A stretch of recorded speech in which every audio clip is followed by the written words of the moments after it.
It's pretty class.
Whoops. Okay. My sound.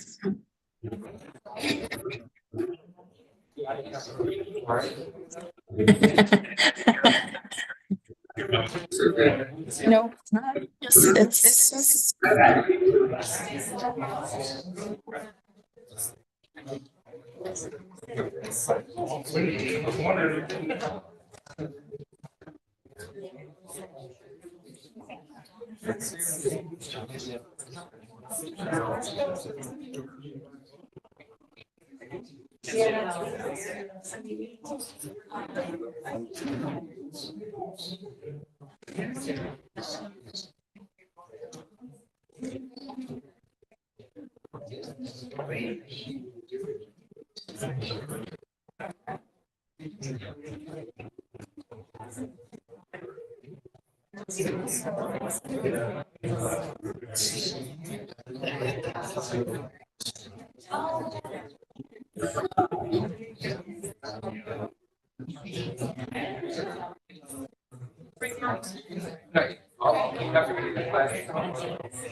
Welcome everybody to the November 7th regular meeting of the Clear Lake City Council. Madam Clerk, can you please do roll? Councilmember Kramer. Here. Councilmember Purdom. Here. Councilmember Slotin. Here. Vice Mayor Overton. Here. And Mayor Plummer. Here. Councilmember Kramer, can you lead us in the pledge? I pledge allegiance to the flag of the United States of America and to the republic for which it stands, one nation, under God, indivisible, with liberty and justice for all. If you please remain standing, Pastor Shannon, would you honor us with an invocation?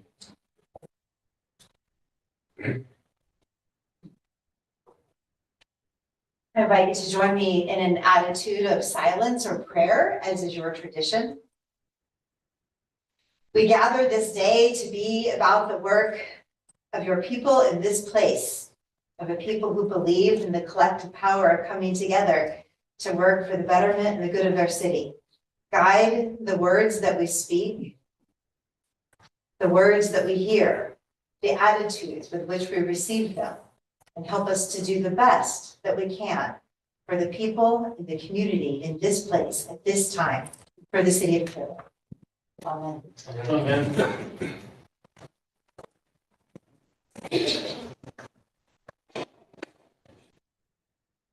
City Manager Flora, any changes to the agenda?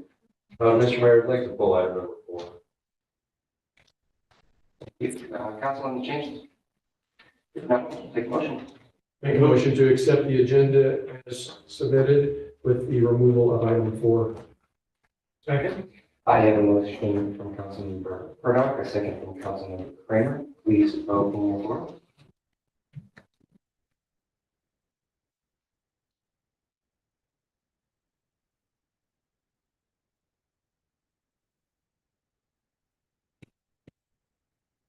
Motion passes with unanimous vote of the council. Thank you. Moving on to presentations. Item number 1, presentation of November's adoptable dogs.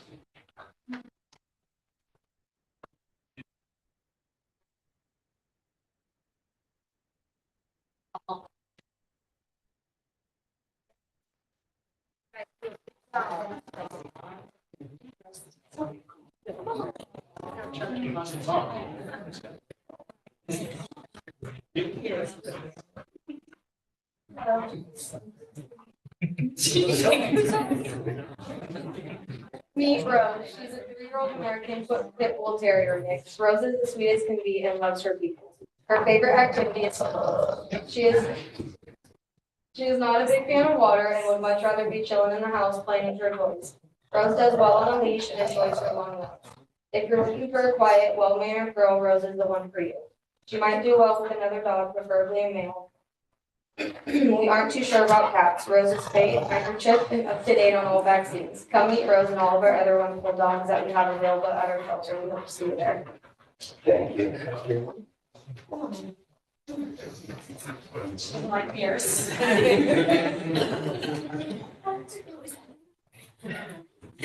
Think you like it?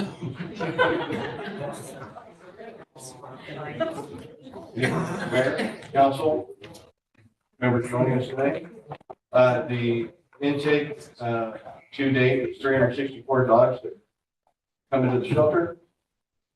318 have left with 59 to rescue, 226 returned to owners, 31 adopted, and 2 were euthanized. with a live release rate of 98.67%. Currently, there are 58 dogs total in the shelter, being 55 adult dogs and 3 puppies. There's been 100 microchips, 133 vaccines, clinics, 11 vaccinations, 16 canines neutered, and 13 spayed. Thank you. Great, thank you, Lieutenant. Moving on to item 2, swearing in of new police department employees. Chief.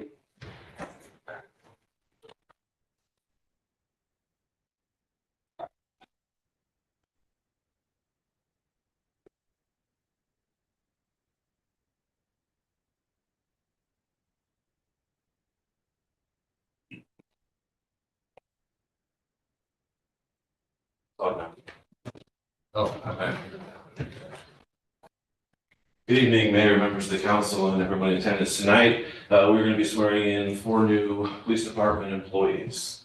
First, if I could have dispatcher Eleni Graves come on up.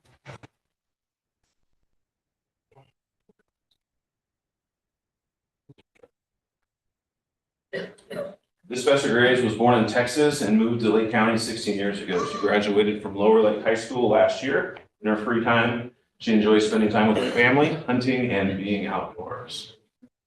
Next, if we could have Officer Adolfo Angeles.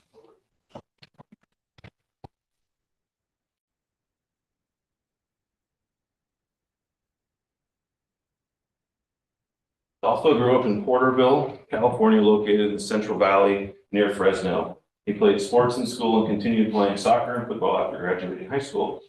He decided to work at Clear Lake and moved to Lake County because he liked the small town feel and the abundant outdoor activities. Officer Angeles enjoys being outdoors and fishing in his spare time. Next, if we could have Code Enforcement Officer Logan.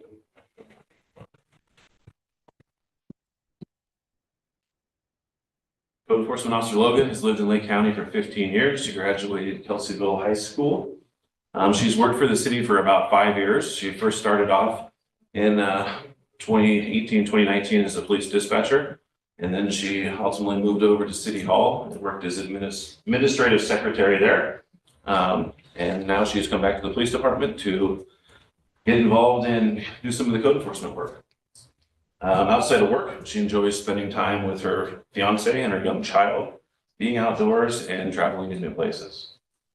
And last, if we could have dispatcher Sabrina Parker come on.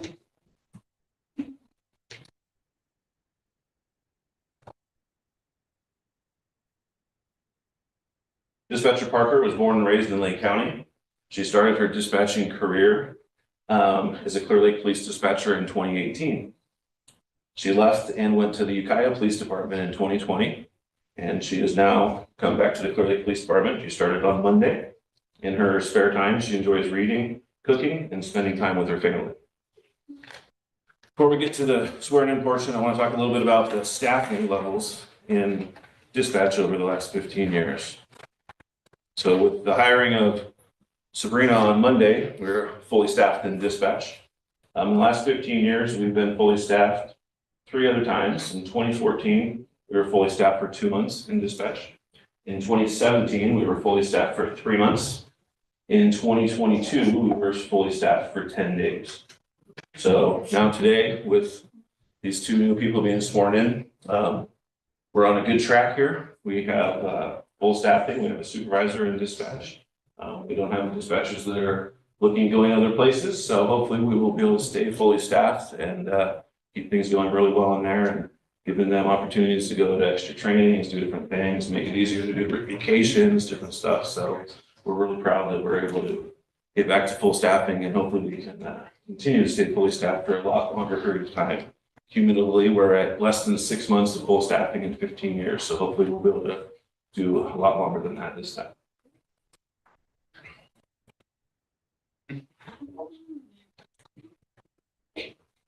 All right, if you guys could raise your hands and repeat after me. I state your name, do solemnly swear that I will support and defend the Constitution of the United States The Constitution of the United and the Constitution of the State of California and the Constitution of the State of California against all enemies, foreign and domestic, against all enemies, foreign and domestic, that I will bear true faith and allegiance bear true faith and allegiance to the Constitution of the United States to the Constitution of the United States and the Constitution of the State of California, and the Constitution of the State of California, that I take this obligation freely that I take this obligation freely without any mental reservation without any reservation or purpose of evasion, or purpose of evasion, and that I will well and faithfully and that I will well and faithfully discharge the duties upon which I am about to enter. discharge the duties of which I am about to enter. Congratulations.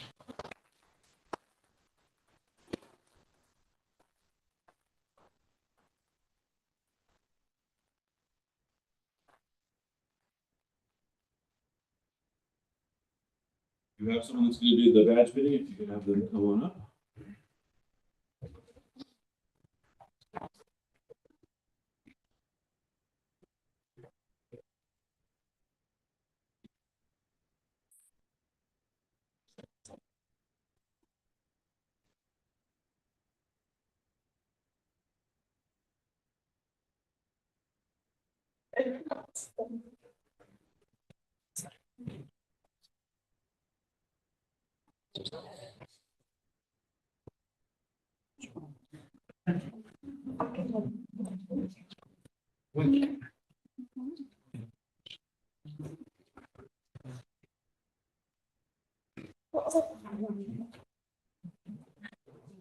Get back there. Get back there.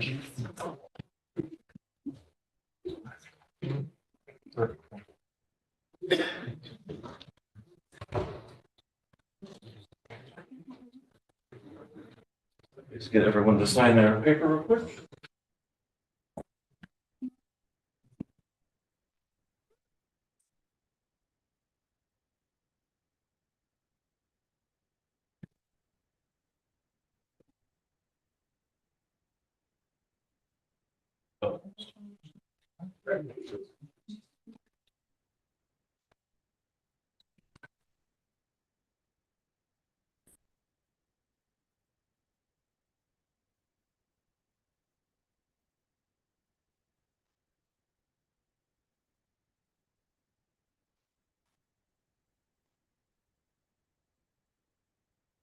Thank you, everyone. Thank you for coming tonight. And I want to give a special thanks to the council, the city manager, for all the hard work they're doing supporting the police department.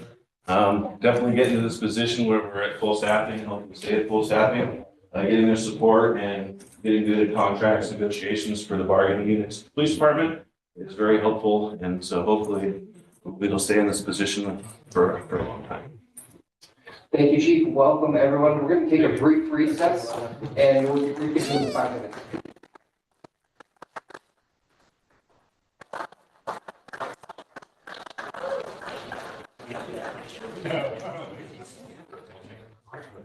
Are your families up for pictures?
Okay,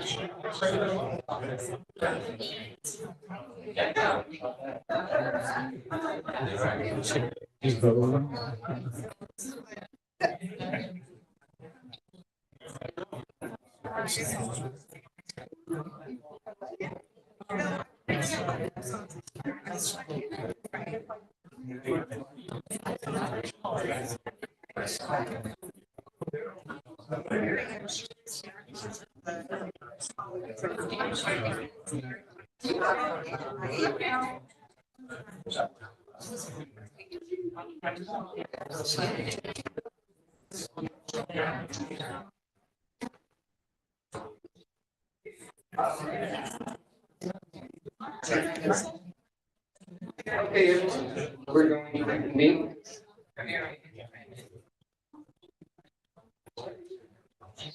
And we'll move on to item 3. This is a presentation from Executive Vice Chancellor, Dr. Lizette Lambert, and Dean Rita Evanhack, excuse me, by Woodland Community College, Lake County campus. Welcome. Good evening. My name is Dr. Lizette Navarrete. I'm actually the president of Woodland Community College. And just wanted to share our deep gratitude for the opportunity to come before you to share a little bit about Lake County campus and Woodland Community College.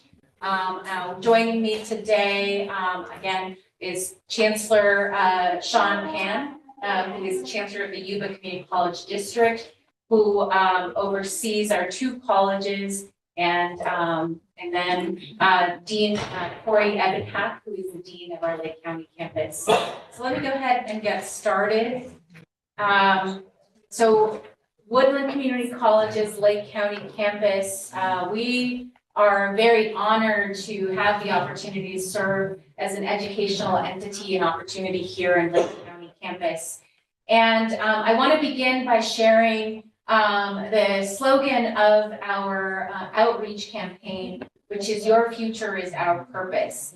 Why that's important to us is that for us, having a collective and grounded purpose is so important. And that grounding purpose is the future success, not only of the students that we serve, but the communities that we are a part of. So our collective success also is important. So that's why we're so grateful to have partners in the city that care about our efforts and our work to attract more students, retain great talent here in Lake County. So know that our grounding is, again, very centered in the opportunities that we create as educators for the Lake County and the various communities that we serve. Let me invite up, again, Chancellor Sean Pan to share a little bit about the district and some of the successes that we've seen across the district. Thank you. Mayor Claffey, council members, manager, so glad to see all of you. Pleasure, such an honor to share a few things about the district in front that we've been working on. Clear Lake campus is such an important part of what we do. I want to just give you a quick update. Let's see. There we go. So, as you know, our enrollment drives a lot of what we do. Since COVID-19, our enrollments suffered a gradual decline, but we are coming back. So this gives you a sense, Woodland and the whole district, the last couple of years, we're seeing enrollment increases, 20% in the case of Woodland, and for the whole district is about 12%.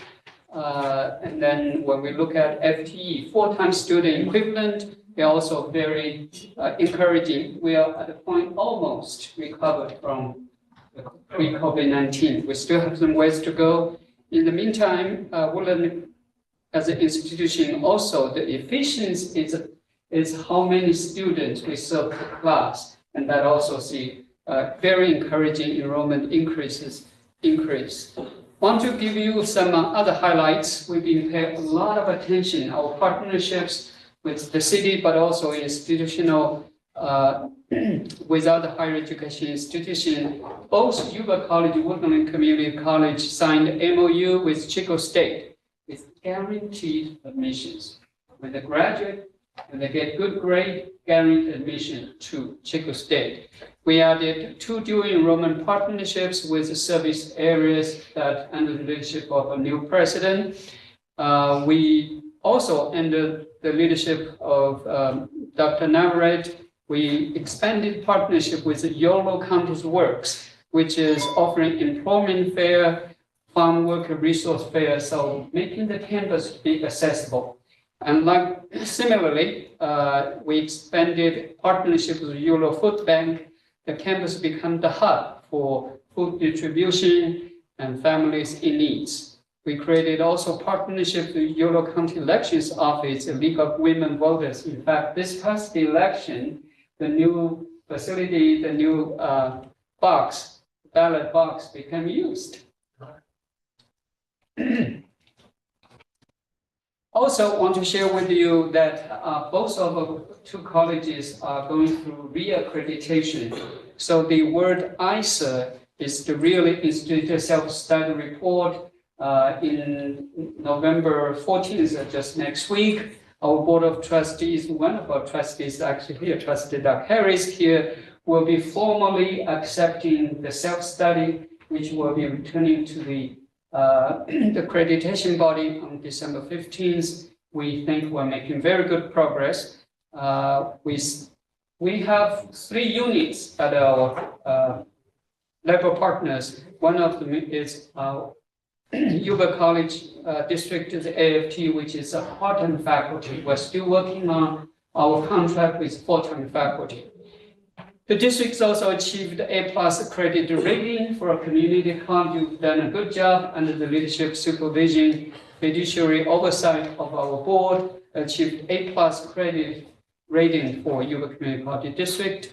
We also fine-tune our auto degree working. Why this is important? Many students take courses, but leave us without getting a degree. Degree matters. So now we look at their courses, we hopefully award them a degree. That really makes a huge difference. Diversity, equity is a very important part of our vision, part of our value. Our board, working with faculty staff, updated board policy 1300 to look at everything we do is about how do we bring up students regardless of their background. We are looking at constantly looking at the district programs, making sure they're relevant, they're timely, they're serving institutions. So we are implementing new district-wide program review process. Not on this, I just want to mention with the recent election, district board of trustees will have looking at 5 new trustees with potentially 2 returning. It's not official, but we think trustee Harris will be returning. Now we'll have 3 new trustees joining us. So thank you for the opportunity to give you this update. Thank you. So I wanted to share a couple of other achievements for Lake County campus and Woodland Community College as a whole. So as I mentioned, partnerships, and you heard Chancellor Pan talk about that. We would be remiss if we didn't thank you for the tremendous work that the City of Clear Lake Fire, the Lake Fire Protection Agency did. If you haven't been to the campus, we invite you to see just how close the fire got. We are very thankful to our emergency service partners for all your valiant efforts in protecting the campus and ensuring that we have that as an opportunity to continue to serve. So just thank you very much. We look forward to recognizing you as our partners at our Board of Trustees meeting with a formal resolution on November 14th. But just wanted to say thank you here for everyone to hear. So there are 3 big things that we're working on. The first is finalizing our accreditation report. Our accreditation ensures that we can continue to receive federal funding for our institution. It's critical. It also helps us to continually improve and grow, reevaluate our programs so that they have meaning in the workforce. At the end of the day, we want our students to leave here with great jobs and great opportunities. The second is restoring our enrollment and persistence to pre-pandemic levels for Woodland Community College as a whole. We've restored our pre-pandemic enrollments. We are very close at Lake County campus. We've increased our enrollment at Lake County campus by 6% in just this semester alone. So again, want to appreciate the work that's happening by our staff and faculty at the Lake County campus and the hard work that they bring to their efforts. And then the third of the big three is our strategic plan that we will be focusing on and developing. Our strategic plan will take us to our 20th year anniversary as an accredited college, and we're looking forward to that effort. Other achievements in our transfer, since 2018, we've seen gains of 62%. And that's not a typo, we've seen gains of 62%. Again, it credits to the hard work, the efforts on the ground to connect students to services, to supports, to tutoring, to great academic programs, and then a 9% increase in regional living wages. Again, connecting students to effective jobs and opportunities is very important. And then the state chancellor's office recognized us earlier this year for that work. We have many incredible programs. We've really restructured our efforts so that it's simpler for students and families to understand what opportunities we offer to students in Lake County and Colusa, where we also serve in Yolo. Here you see the areas of study where we really provide a grounding and holistic education in those fields, and they include the environment, they include applied technology, they include hospitality and a number of areas. But if we're, the reason we've structured to be a holistic education is for students that, for example, are going through a hospitality degree, we want to make sure they also know how to run a business if they want to be business owners eventually. So these are opportunities that we want to connect them, and so they can, again, be successful. One great example, and then I'll invite Dean Ebenhack to join me as well. One great example that we have here in a really incredible program is our drinking water wastewater technology program that offers both an associate's degree and a certificate that leads you directly to state certification. A growing industry, students that take that program find jobs before they even finish. We want them to finish, of course, because that degree really means buying power a number of entities. But just the power of making sure that our programs are directly connected to labor demands in the regions that we serve. So with that, let me invite Dean Ebenhack to join me to share a couple of other great opportunities at Lake County campus. Thank you, Dr. Navarrete. Hello, everyone. I'm going to move this up a little bit. I appreciate the opportunity to see you all again. I've been here for 4 months and I recognize some faces. So if I stumble on your name, please forgive me and just introduce yourself again. These resources that you see here on the screen are things that students can enjoy at the Lake County campus. I think a lot of people don't know how many resources we have on campus for students. These things are all free. Students can access basic needs, which are essential needs, clothing, food, community referrals. Students can have free bus passes. We offer assistance to the EOPS and CARE CalWORKS programs are specifically targeted to particular student populations, which many of the students at Lake County campus qualify for. So those include books, tutoring, additional funding, and academic and career counseling. Our financial aid office does FAFSA support, works with students to obtain Cal grants, scholarships, and of course the Clear Lake Promise.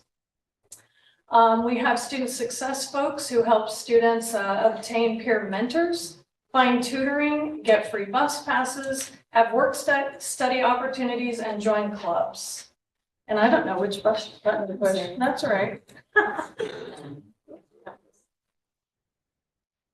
Thanks. So we have a couple of events coming up. We are doing in-reach and outreach efforts. In-reach is when we talk to our current students about getting re-registered. That's a big deal on campus. It's much more cost efficient to keep students than it is to go out and find new ones. So once the students are on campus, we want them to re-enroll and stay with us. We have priority registration that's coming up next Tuesday. Community members and students can look at our course schedule online, I think yesterday or the day before.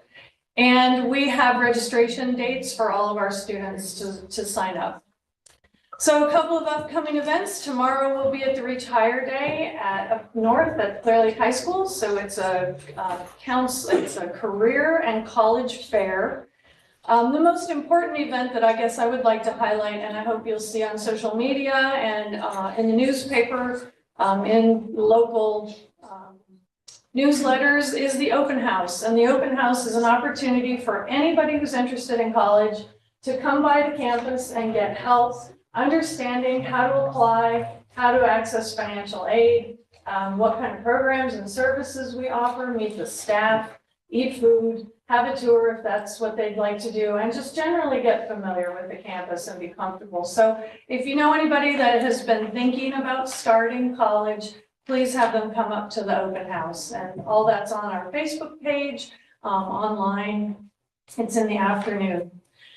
We also have a CARE and CalWORKs winter celebration. This is just one way we try to retain the students that we currently have by acknowledging them, giving them some extra perks, and hoping that they'll stay with us.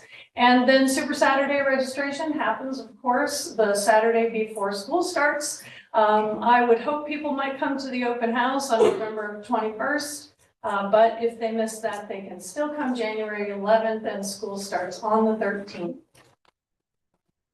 So this is the vision of Woodland Community College, to be the first option for higher ed for all members of the communities we serve. And I have to admit that I so far have loved being in Lake County. I really enjoy living here and being able to serve members of the community and hearing people's ideas for what they think the college should do and be and develop into. I'm open to any feedback, and if you have ideas, I would love to hear from you. I think we have a great opportunity for growth. And that's it. Thank you. Thank you.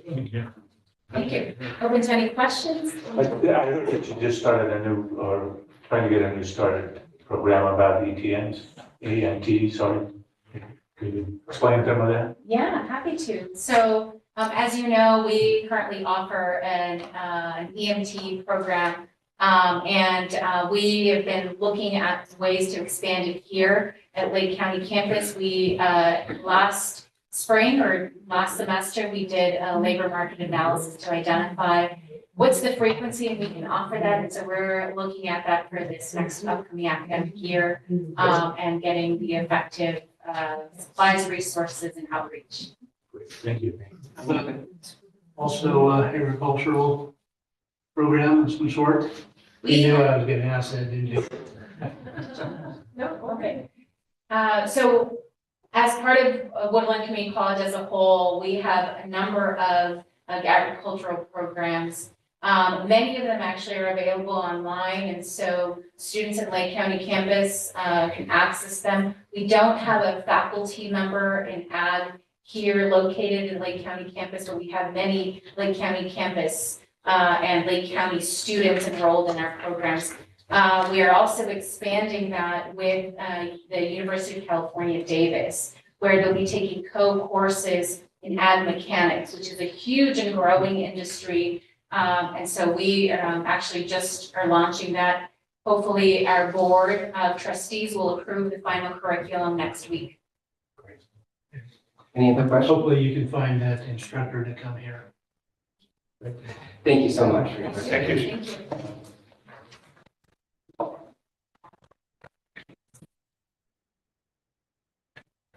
Okay, moving on to item 5, presentation of certificates of appreciation to the Boyles Fire Local Assistance Center participating agencies.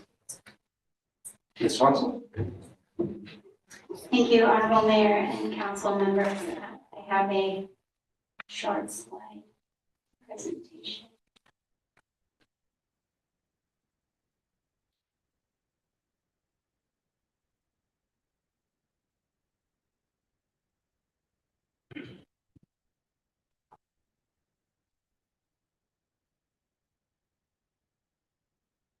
As your council is aware, the Boyles Fire ignited on Sunday afternoon, September 8th, devastating many homes, and property losses are estimated at approximately $9 million.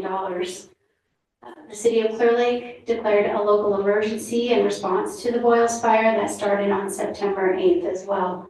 The fire, driven by high winds, burned approximately 90 acres and damaged critical infrastructure.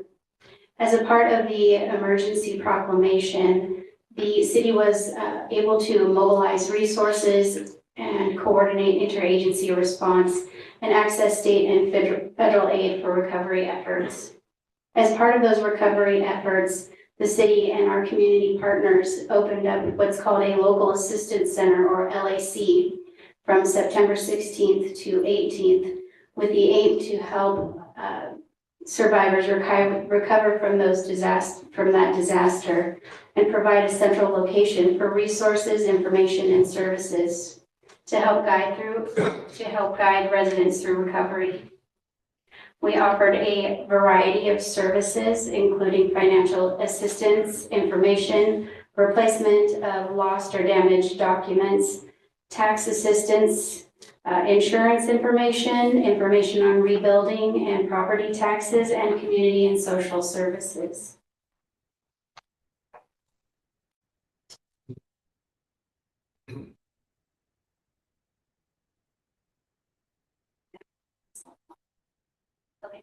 The planning team was composed of 8 members: myself, Daniela Justice, Miranda Logan, who you saw earlier tonight, Jessica Pollock, Teresa Schoen with the County of Lake, Reverend Shannon Kemmel-Oth with the American Red Cross, Justin Gaddy and his crew from North Coast Opportunities, and Tina Veramontes, Recreation and Events Coordinator. The participating agencies, the government agencies that participated those days included DMV, the California Department of Insurance, HCD, the Contractor State License Board, the Franchise Tax Board, EDD, the Department of Public Health, the California Department of Human Development, Cal-OES, the Lake County Assessor's Office, the Lake County Department of Social Services, Lake County Environmental Health, the North Shore Fire Protection District, and Lake County Behavioral Health. Community-based agencies included, as I stated, North Coast Opportunities, American Red Cross, the Lake Area Rotary Club Association, the Lake County Community Foundation, SUCHI, the Salvation Army, the Habitat for Humanity, California Southern Baptist Disaster Relief, United Methodist Committee on Relief, Clear Lake Waste Solutions, Adventist Health Clear Lake, Redwood Empire Food Bank, and NCO AmeriCorps. Some major, after the LAC, we sent out a questionnaire to all of those agencies that participated and asked for some major strengths, some challenges and opportunities. And it was unanimous through those who returned the questionnaire that we had a strong collaboration. We had an exceptional cooperation between government agencies and survivors and community-based organizations. We had trauma-informed care and mental health services that prioritize the emotional and psychological support of survivors. We were flexible and responsive, efficient resource management and adaptation to challenges. Our volunteers played a crucial role in service delivery.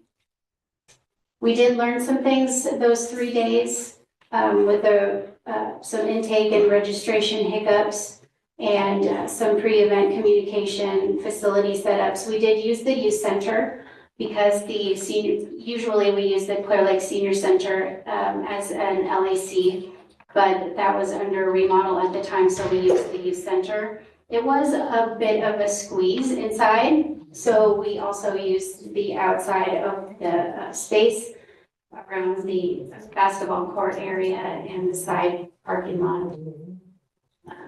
So we had several translators there, and we had several non-English speakers, and we did provide digital access, but at times it was a little, we could have used a little bit more improvement on that. So our key takeaways and lessons learned on the LIC is the importance of collaboration and making sure that we are compassionate with trauma-informed care and engaging our volunteers. Our need for, if there ever is a next time, which obviously we hope that there isn't, but if we do have a next time another need for an LAC, we will improve our intake processes and our communication and move back to a larger facility. So here are some pictures that we took during the LAC.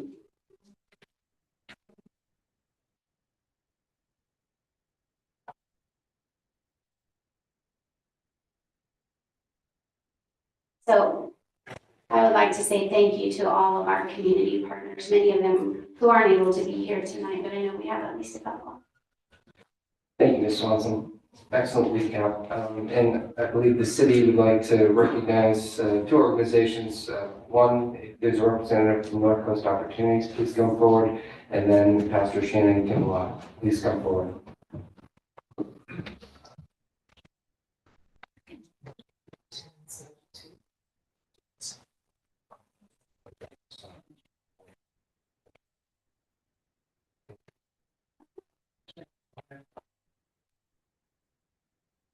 The sad thing is that I've participated in many LACs in Lake County since 2015.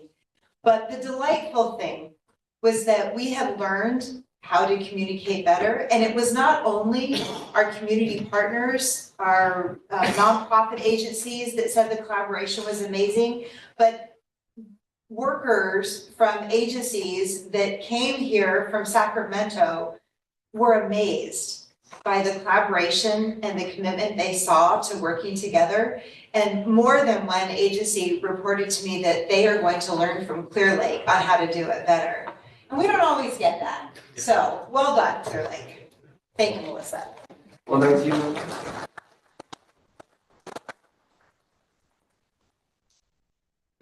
Thank you to all that were involved. All right, we'll move on to item F, public comment. This is the time for any member of the public to address the city council on any matter that is not on the agenda and that is within the subject matter jurisdiction of the city. The Brown Act, with limited exception, does not allow the council or staff to discuss issues brought forth under public comment. When you step forward, please state your name, and we will be limiting comments to 3 minutes. Do you have anyone who would like to make a public comment here in the chamber? If so, step forward. Right here.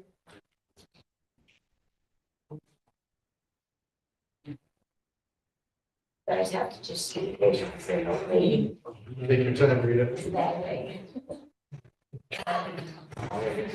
I'm Rita, and this is Kathy, and we run the thrift shop for the animals. Okay?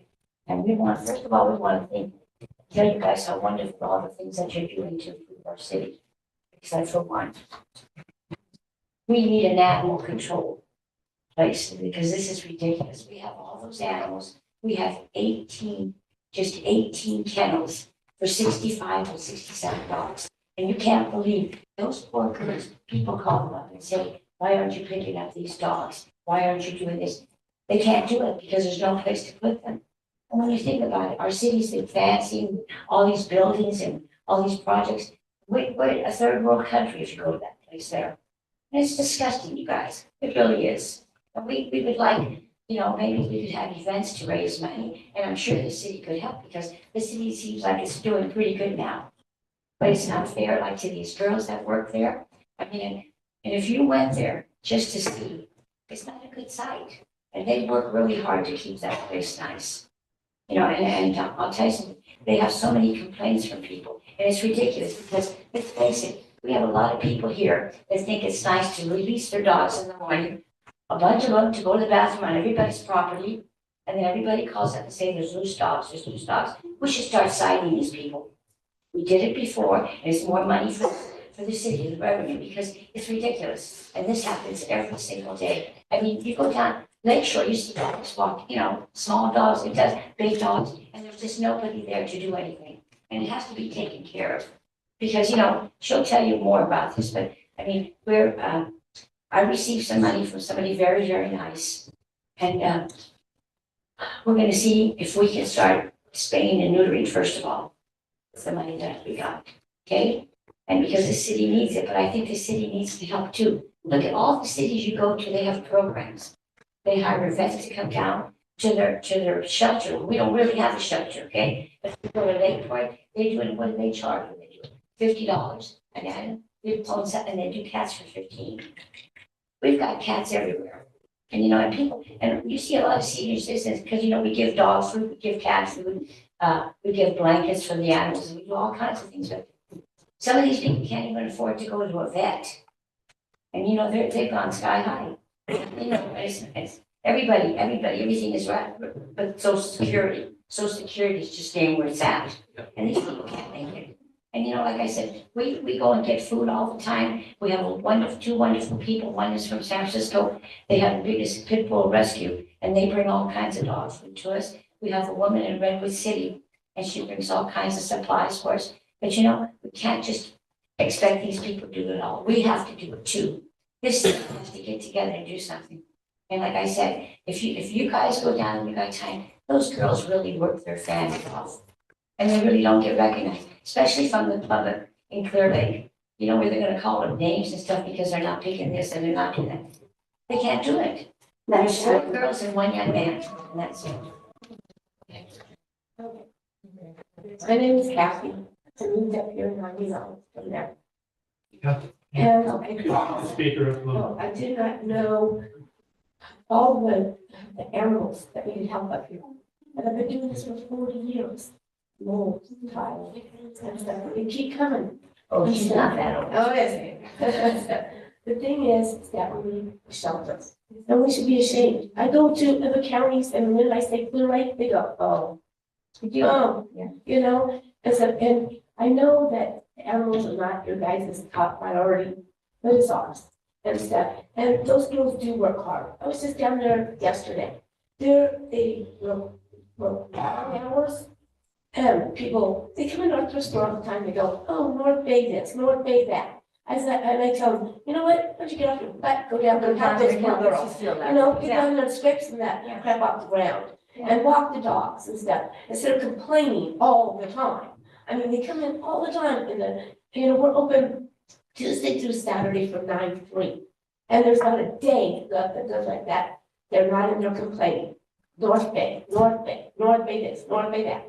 And not only the girls, but I'm gonna, say Mark does, but Mark does, what he was thrown into, he does a hell of a good job for what he was thrown into and stuff. He's doing what he can. And the girls are doing what they can. And it's on us to make sure that a shelter is built, that It's gotta be built. it's gotta be built. I mean, You're making all these improvements in this town. and stuff, so it's gotta be done. So, we're here to say, we've got to move forward, we're willing to do, some events, and get some money, but, it's gonna be on the city too. We can't do it and stuff, but, I'm gonna talk the girls down there, and I'm gonna find more or what he can do. When you have so many people calling up and saying, oh, we call up and say this dog or that dog's running this, They and won't they pick can't. them up, and this is the only city that does that.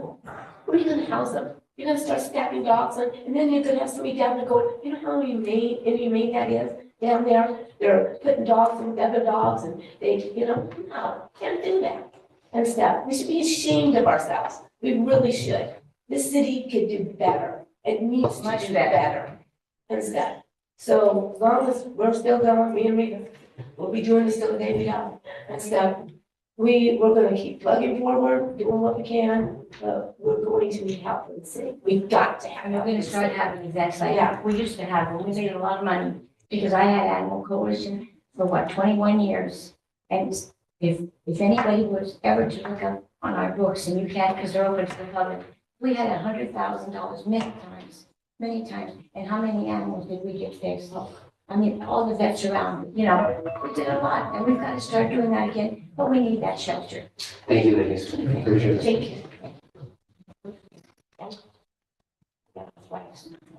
Do we have any other comments here in the chamber? Yes, please come forward.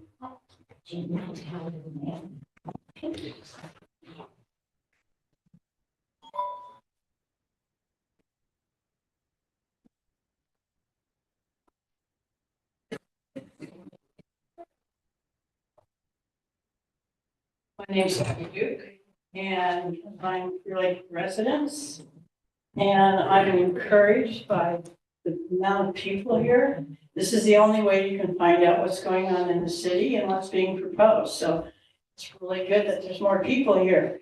My concern, and there was a comment that it's Canocti Gardens problem. It's not.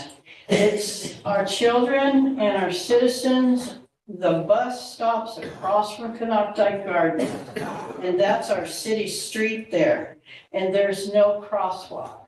And with the ignorance and the people that have increasingly in the last couple of years are speeding, this is dangerous if there's no crosswalk across from Canocti Gardens, because I go by there 5 days a week and I see people being left off. And I mean, if you have to dodge the traffic because everybody's in a hurry, and it's really sad because all of our streets in Clear Lake are residential. And people that, oh, you're not going 35, and then they go 40, and why? I mean, so my concern is it's a city street, there's no crosswalk, and there's children being let out across the street from Canocti Gardens, and also citizens, because the bus stops there as well. So that's why I wanted to come up and express my concern. Thank you. Thank you, ma'am. Are there any other comments here in the chamber? Seeing none. Madam Clerk, any comments on Zoom? There are no comments on the Zoom, Mr. Mayor. Thank you. We'll now move on from public comment to the consent agenda. Is there any council member who would like to pull something from the consent agenda? No, sir. Seeing none? I'll take action. Make a motion to accept the consent agenda as submitted. That's second. We have a motion from Councilmember Proto, a second from Councilmember Sluden.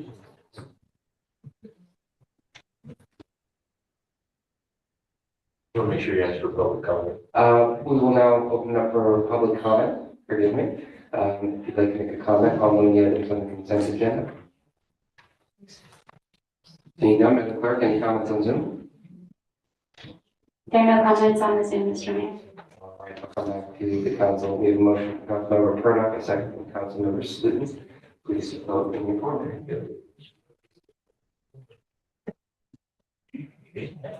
Motion passes with unanimous vote of the council. Thank you. Moving on to item 15, presentation and acceptance of the annual financial report and single audit report for fiscal year 2022-23.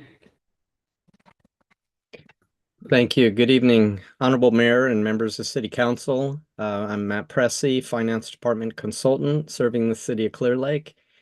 And I'm pleased to present the audited financial statements, single audit, and other audit-related reports to you this evening. And these are for the fiscal year ending in 23. The city received an unqualified opinion from the auditors on their financial statements, and that's basically a clean audit. So I'm pleased to let you know about that. There was one finding that the auditors described in their report. The finding has to do with the timeliness of the accounting records, the way they were maintained and reconciled. And the reason for this issue relates to turnover of key staff in the finance department.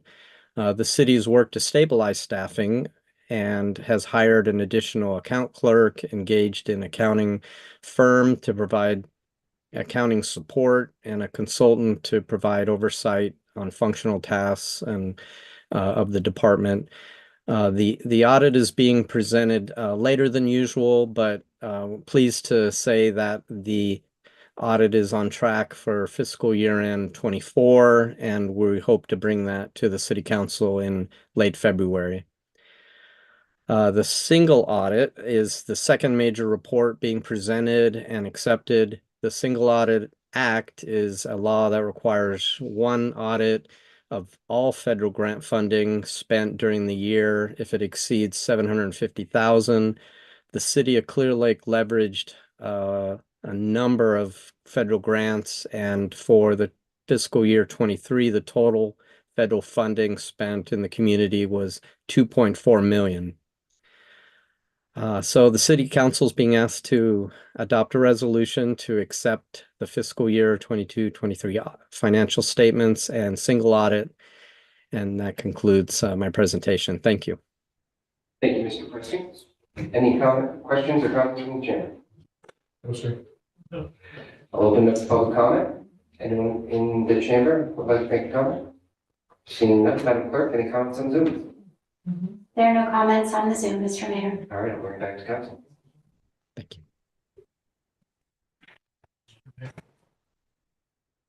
Motion. To make a motion to approve resolution number 2024-44, accepting the annual financial report for the fiscal year 22-23 and related audit reports referenced. I have a motion from Councilmember Kramer, a second from Vice Mayor Overton. Please vote in your portal.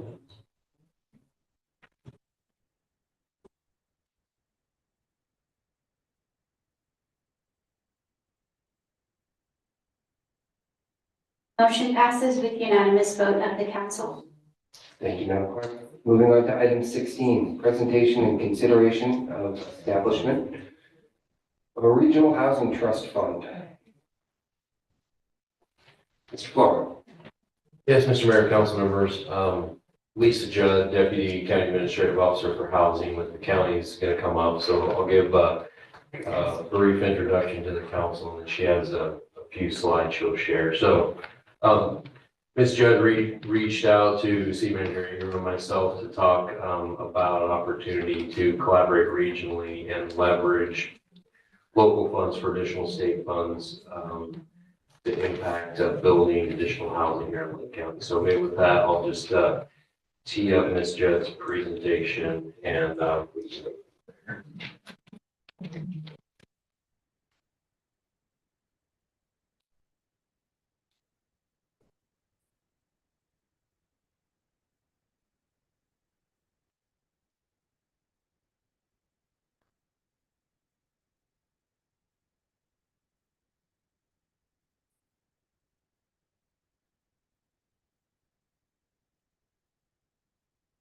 Good evening, Council. Deputy County Administrative Officer of Housing for County of Lake, Lisa Judd. It's a pleasure to be here this evening. Thank you for the opportunity to give you this presentation. Start on up your slide here. Here we go. Lake County Regional Housing Trust Fund partners with the County of Lake, Clear Lake, and Lakeport. What is a housing trust fund? Many of you may be familiar. This is a effort to have dedicated to housing production, preservation, and related housing activities in Lake County.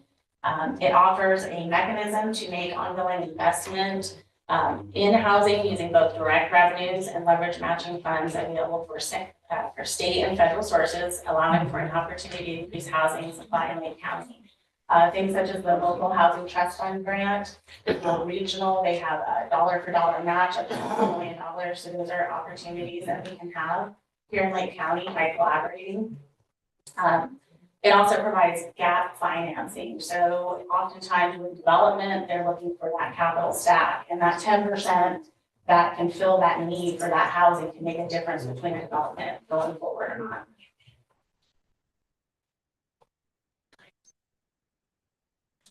There we go. Okay. So there are many benefits of a housing trust fund. Consistency, to have a dedicated revenue sources is one of the requirements for a housing trust fund and for the grant, if we were to get grant opportunities. It allows to have dedicated funds on an annual basis so that we will continually have those funds for housing. As we all know, there's a housing crisis everywhere, and more so than ever here in Lake County, and with fires, it's such a priority for us to address. It allows flexibility. So for a housing trust fund, you have a lot of ways in which to prioritize what are your housing goals. So if you look at the different housing trust models, they have a wide variety from regional to county to city, and they can tailor those needs to what is going on in the community and what we need most.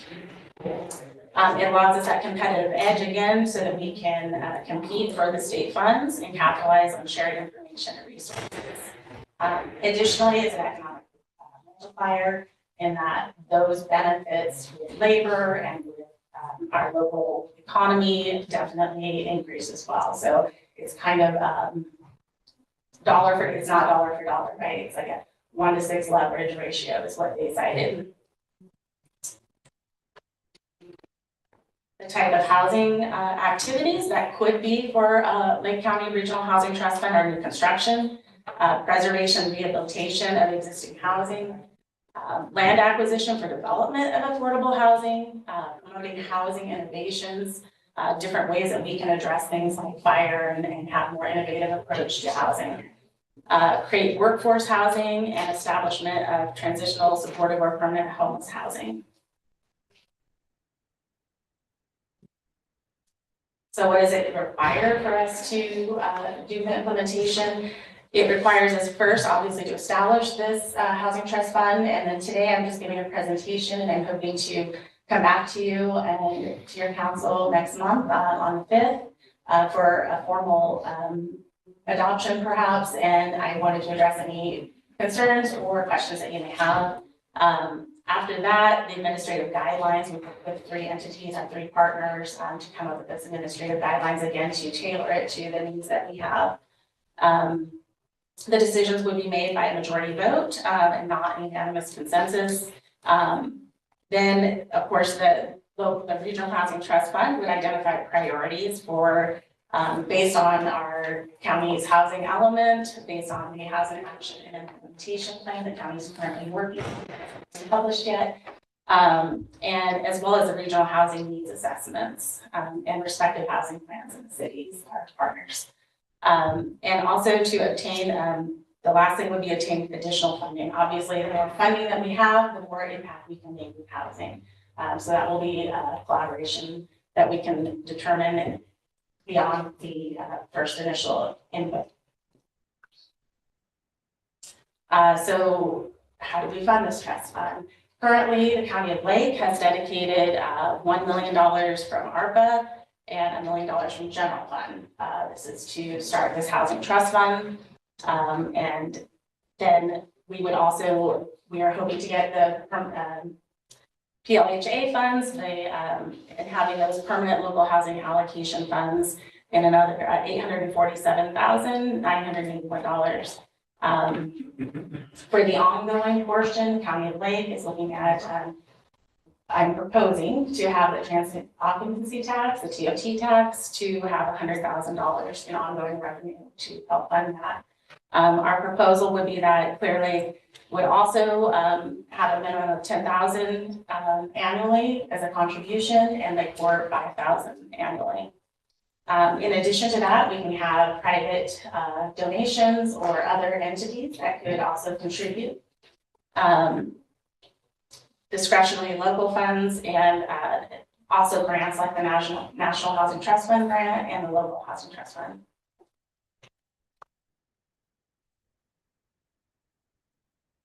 So what can you expect? Activities funded may include reduce the cost of borrowing. So housing trust funds can make low interest loans to both developers and first-time home owners or buyers. They can build capacity increase the ability of local nonprofit developers to overcome the difficulties of providing housing to lowest income households. And additionally, we can preserve and maintain affordable housing. In addition, rehabilitation or first-time home or low-income homeowners the resources to maintain and repair their homes and preserve the supply of affordable housing in our community. Part of this administrative plan is defining the purpose and the structure, assigning participating members authorities, annual contribution requirements, administrative duties, and also, of course, creating the Board of Trustees for the Lake County Regional Housing Trust Fund, and that would be the body that would make the funding decisions.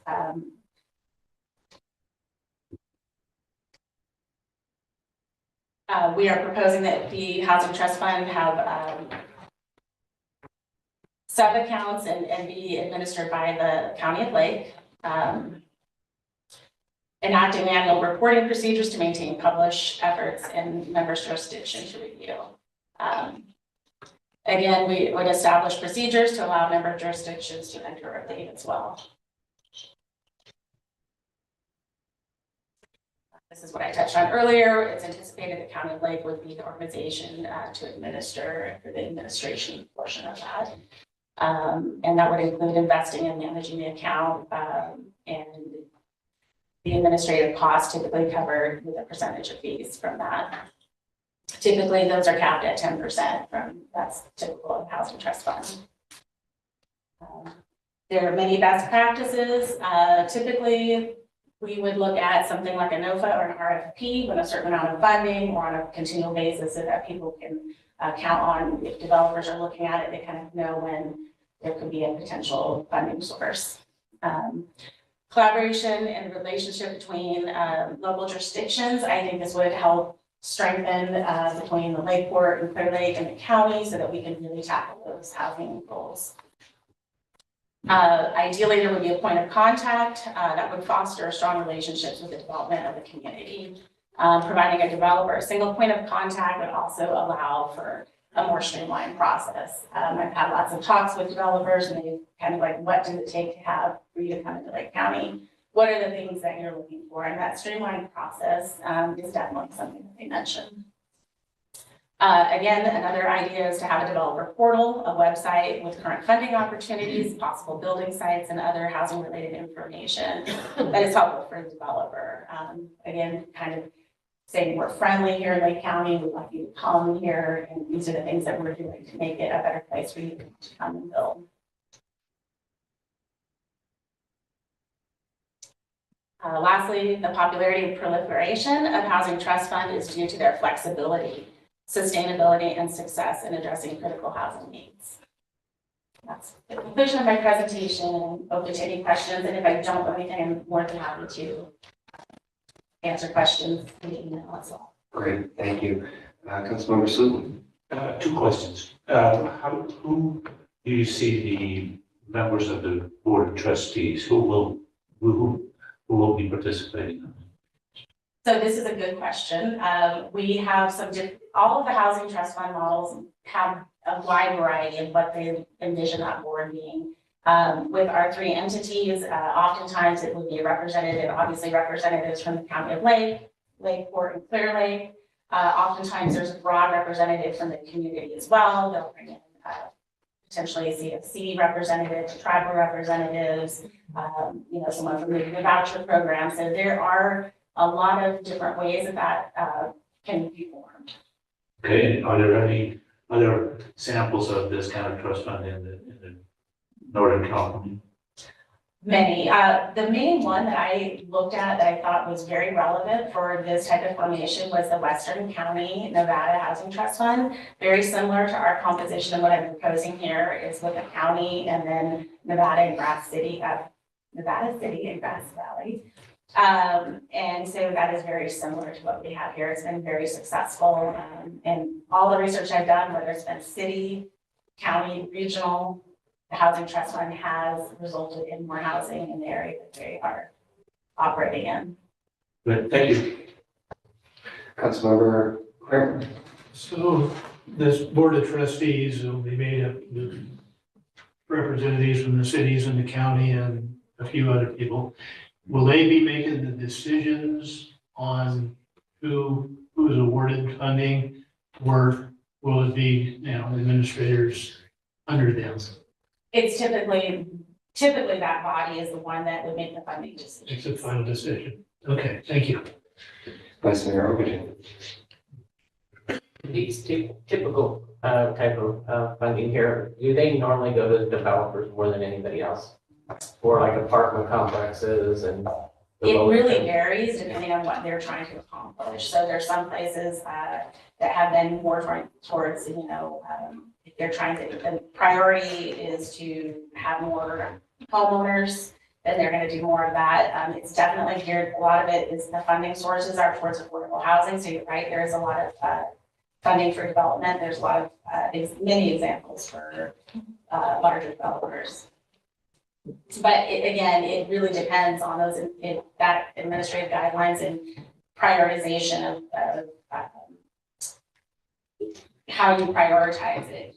That's one of the beauties of the Housing Trust Fund is because it can really help us tailor our needs to what we would like. Is that what the Board of Trustees would be doing to start with? The administrative guidelines initially between our three partners, we would probably put those in the administrative guidelines, right? And so then that funding mechanism of Board of Trustees would then use those as the basis for funding.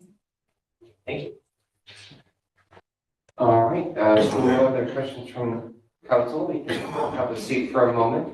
We'll open up for public comment. Mr. Mayor, before we start, I just wanted to share, we did have some discussions about the administrative makeup. Initially, there was discussion about doing some type of joint powers authority or something like that we've done for other initiatives, but that's a little bit more cumbersome, requires, a lot more administration, just setup work. And we thought this setup might be more appropriate. It's kind of a lower threshold to get things going.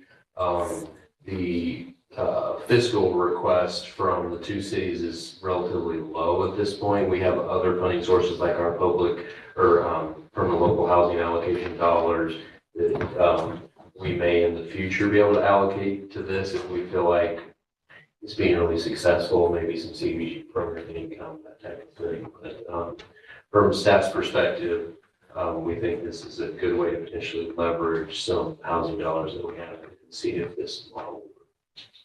Thank you, Mr. Flora. And thank you. Thank you so much.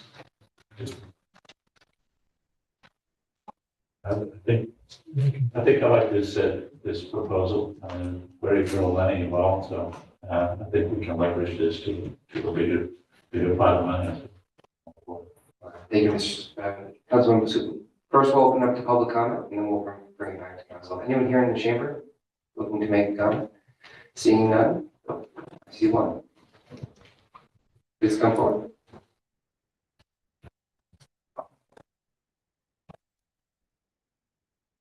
Happy Davis. My question is, hopefully Lisa can answer, is how are you securing the funds? And are these secured funds and you're looking for repayment of them? Do you want to answer that, or Ms. Judd? Well, I can try. I'm not sure what you mean by secured funds. At this point, there's $2 million that the county has put into the fund. They're hoping to put some other additional funds in, including the contributions from the cities, if both cities agree to this trust fund. And then the next step, once it's created, would be applying for an additional pot of state funding that would match the funds that we have put into the trust fund. We would go from there. But are you lending the money to people for them to rehab their home is this a loan? Well, if I can, yeah. So that part of it hasn't been decided yet. What Ms. Judd went over was the potential uses of the funding out of the housing trust fund, but that would be something that would be decided between the three entities or whoever makes up the board of trustees. So the only thing I want to remind you guys of is the other loan programs that the city and the county have had in the past. There are a lot of loans that were given that were not properly maintained. Those were wiped out by tax sales, foreclosures. So it's something just to make sure you have somebody properly watching this, if in fact you're lending money. That's my only thing. Thank you. Any other comments here in the chamber? Seeing none, Madam Clerk, any comments on Zoom? There are no comments on the Zoom, Mr. Mayor. I'll bring it back to council for comment. Thank- Councilmember Kramer? I would agree with Councilmember Slotin. I think the $10,000 investment is pretty low. We can get into it, see if it fits what we want to do. If the benefits sound to me like they'd be tremendous if it works. Then our cost for getting into it is relatively relatively low. So I see no reason not to go ahead with it. Any other comments from the That's awesome. I agree. I also agree, but I do appreciate the comments. We do need to make sure there's tracking and accountability. So it seems like city manager, you have direction to move forward with discussing with the county and come back with a firm proposal. And you'll see Ms. Judd again on December 5th, and we'll talk about it again. Thank you, Ms. Judd. All right. Moving on to item 17, discussion and consideration of ordinance number 272-2022, an ordinance establishing Article 6-10 of the Clear Lake Municipal Code regarding tobacco retailers. Mr. Floor. Yes, Mr. Mayor, council members. So, as you know, over the last several years, the council's talked about tobacco's impact on the community a number of times. More recently, there was a presentation from the school district and Blue Zones about the impacts, particularly in the schools.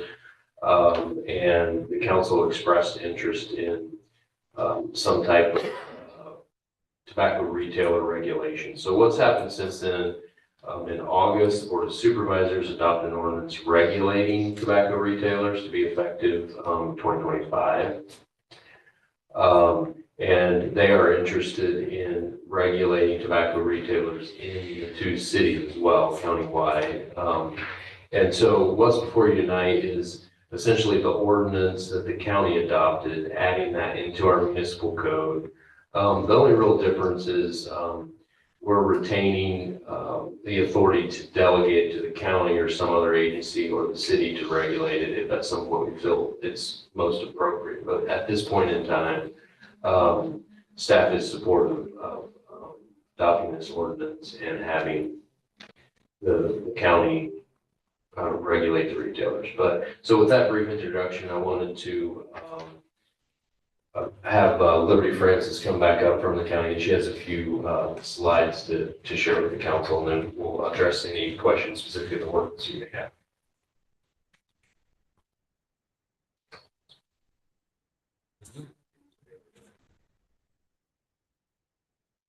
Good evening, and thank you for having us back again. We've been working on this project for many moons. So thank you for your patience and thank you for your dedication.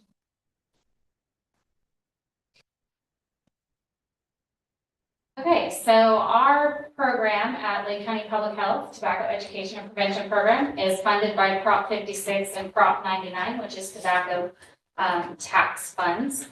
We have three objectives that have been chosen through a Community of Excellence process in which community members helped us look at each of the jurisdictions and tobacco-related issues in those jurisdictions and what they felt we should tackle. So our first one is to create and maintain youth coalitions in our local high schools to educate them on health risks, cessation efforts, how they can be an advocate in their community for what's important to them to create change. Also to educate jurisdictions on the benefits of a tobacco retail license, which included a flavor ban. So luckily our state of California had SB 793 that turned into Prop 31 that was voted by our residents.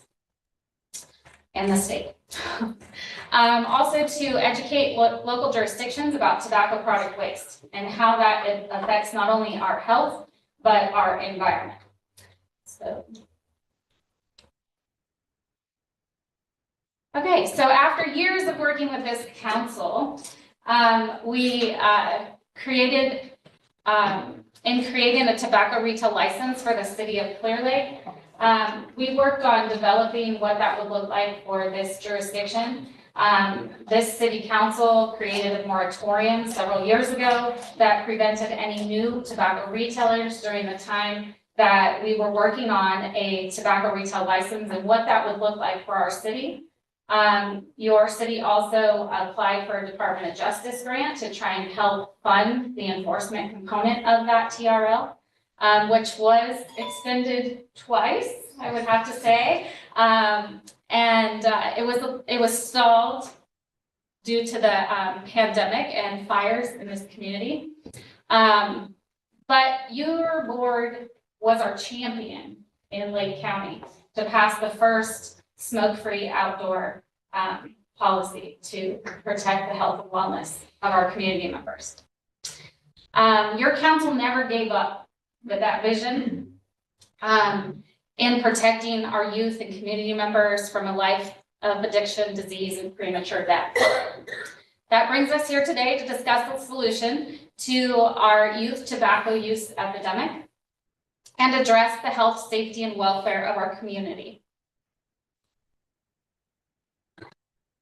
So I want to share this video with you that was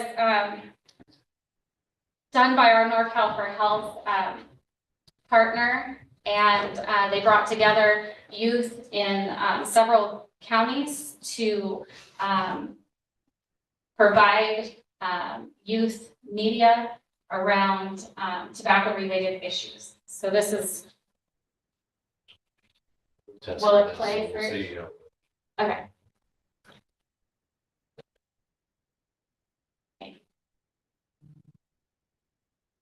Down at the bottom.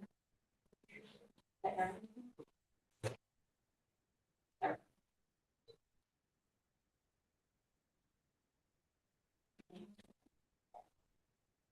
A smoke-free generation, and then they came out with vapes and electronic smoking devices. It's not like about bad parenting or like teachers not being able to pay attention. Anyone can vape, and it's so easy to get hold of it.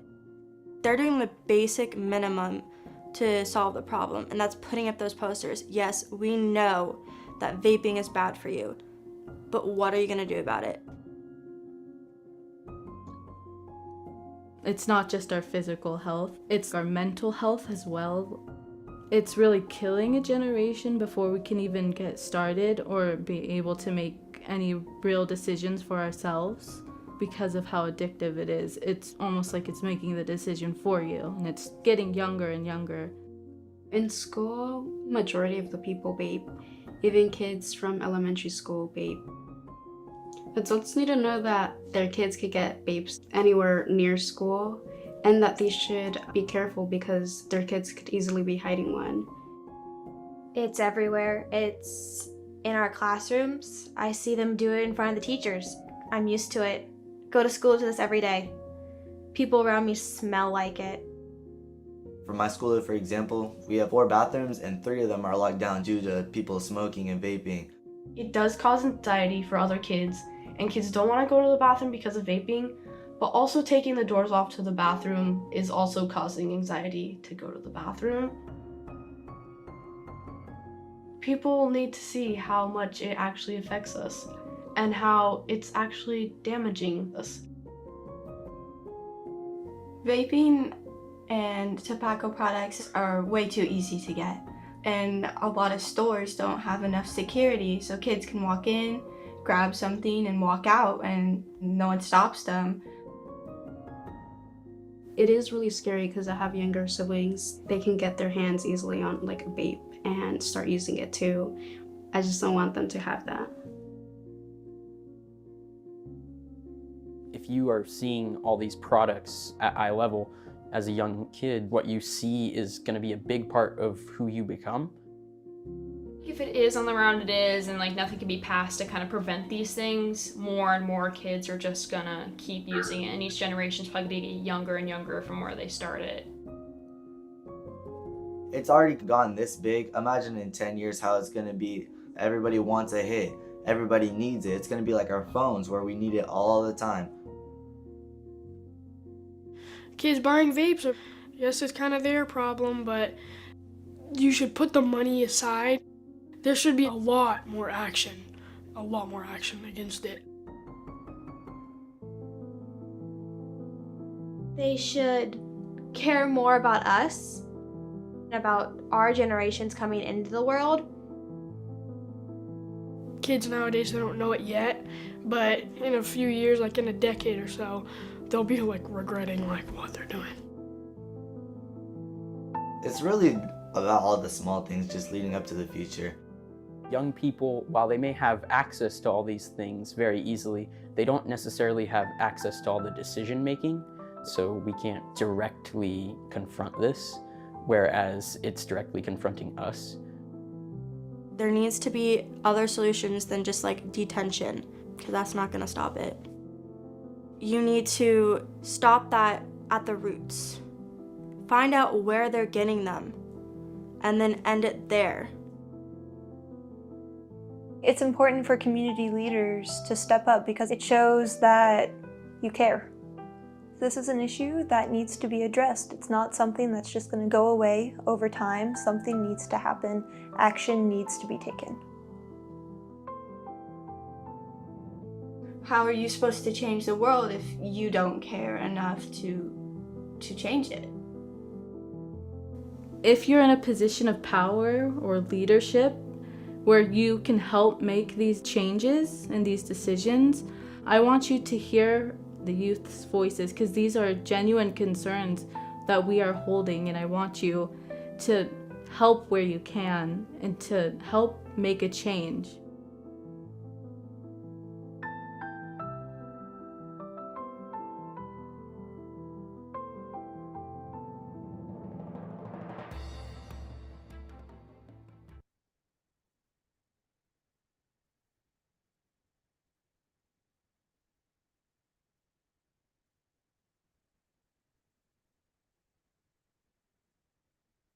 So as you see in that video, we had several students from Lake County participate in this project over the last couple of years. This was a multi-county project that Lake County was included in. And as you heard previously when we were here with Blue Zones and Ms. Lotto from Canoctown Unified, that we do have a county issue, we have a state issue, we have a nation issue with the youth vaping epidemic. So despite the efforts to limit youth access, youth are still able to access these tobacco products.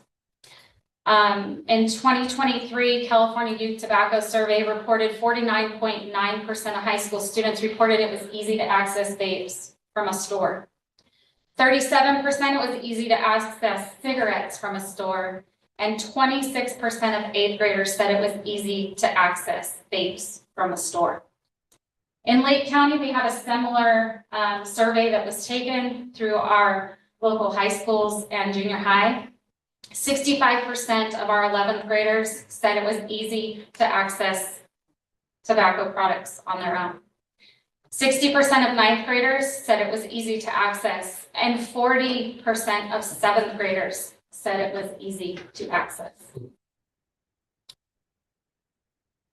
So this is a statewide project that were grouped together as the North Coast with Del Norte, Humboldt, Lake Mendocino, Napa, and Sonoma. And these are tobacco purchase surveys. So these are different than decoy operations. This is for us to collect data to see what's happening in each of these counties. And so a youth goes into attempt to purchase tobacco products for us to be able to document whether it's happening. And as you see in the colored map, the only county that is higher than us is Los Angeles County. And this was 2023 survey data, and it's about 22.7% as a region of stores selling to minors. Studies found that policies that are adopted that include enforcement and penalties, youth sales are reduced. Some of the things that you can implement that are outlined in the tobacco retail license presented to you tonight is positive identification will ensure that no tobacco items are sold to an individual under the age of 21. No self-service displays will ensure that all tobacco products are secured, locked in a case, a storage unit behind a counter to prevent youth access. And California state law prohibits the sale of any flavored tobacco. So what we know in this community is some retailers have walls of flavored products, and they are being sold and accessed by our youth and adults. The tobacco program health services directors, city managers, mayors, the chair of the board of supervisors all met to review a comprehensive tobacco retail license just a few months ago. Together, these three jurisdictions worked to agree upon a baseline ordinance that could be considered in each jurisdiction. The plan is if each of these jurisdictions approve this tobacco retail license, Health Services Environmental Health Department would oversee the implementation, the application process, and compliance. Similar to the food processing, CUPA, hazmat inspections, things like that. Law enforcement, all of our chiefs met with us, and they signed intent letters to allow us to apply for a Department of Justice grant. And just a couple of weeks ago, we were given an award letter for the amount of $383,000 to partner with our 3 local law enforcement agencies to hold the decoy operations locally. So what we do know is that let's see here. What the implementation process, so back in June, we applied for that Department of Justice grant. Between July and November, we've been doing presentations to the County Board of Supervisors, in which was previously mentioned, August 13th, they approved the tobacco retail license for the unincorporated areas of Lake County. And we're here tonight to speak with your board, and we will be going to Lakeport City Council on November 19th. We started an ad hoc committee at our department to create forms, letters, develop an implementation plan for issuing licenses and compliance checks. Like I mentioned, we got our award letter just a couple of weeks ago. We're going to be working on training staff, law enforcement, community partners. We just, November 1st, mailed out our first education packet for the unincorporated retailers.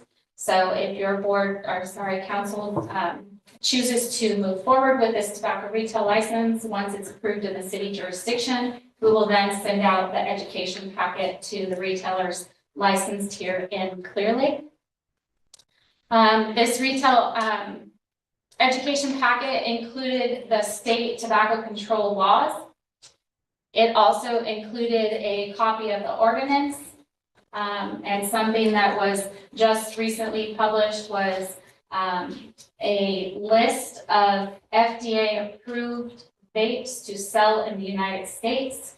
And just to mention, there is only 34 on that list. We know that there's many, many more than that on the market.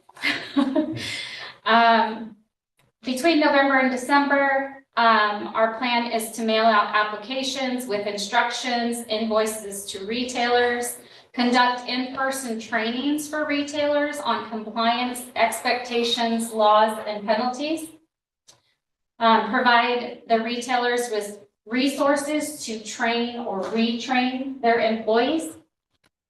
And then the county unincorporated has a date for January 1st to implement the tobacco retail license.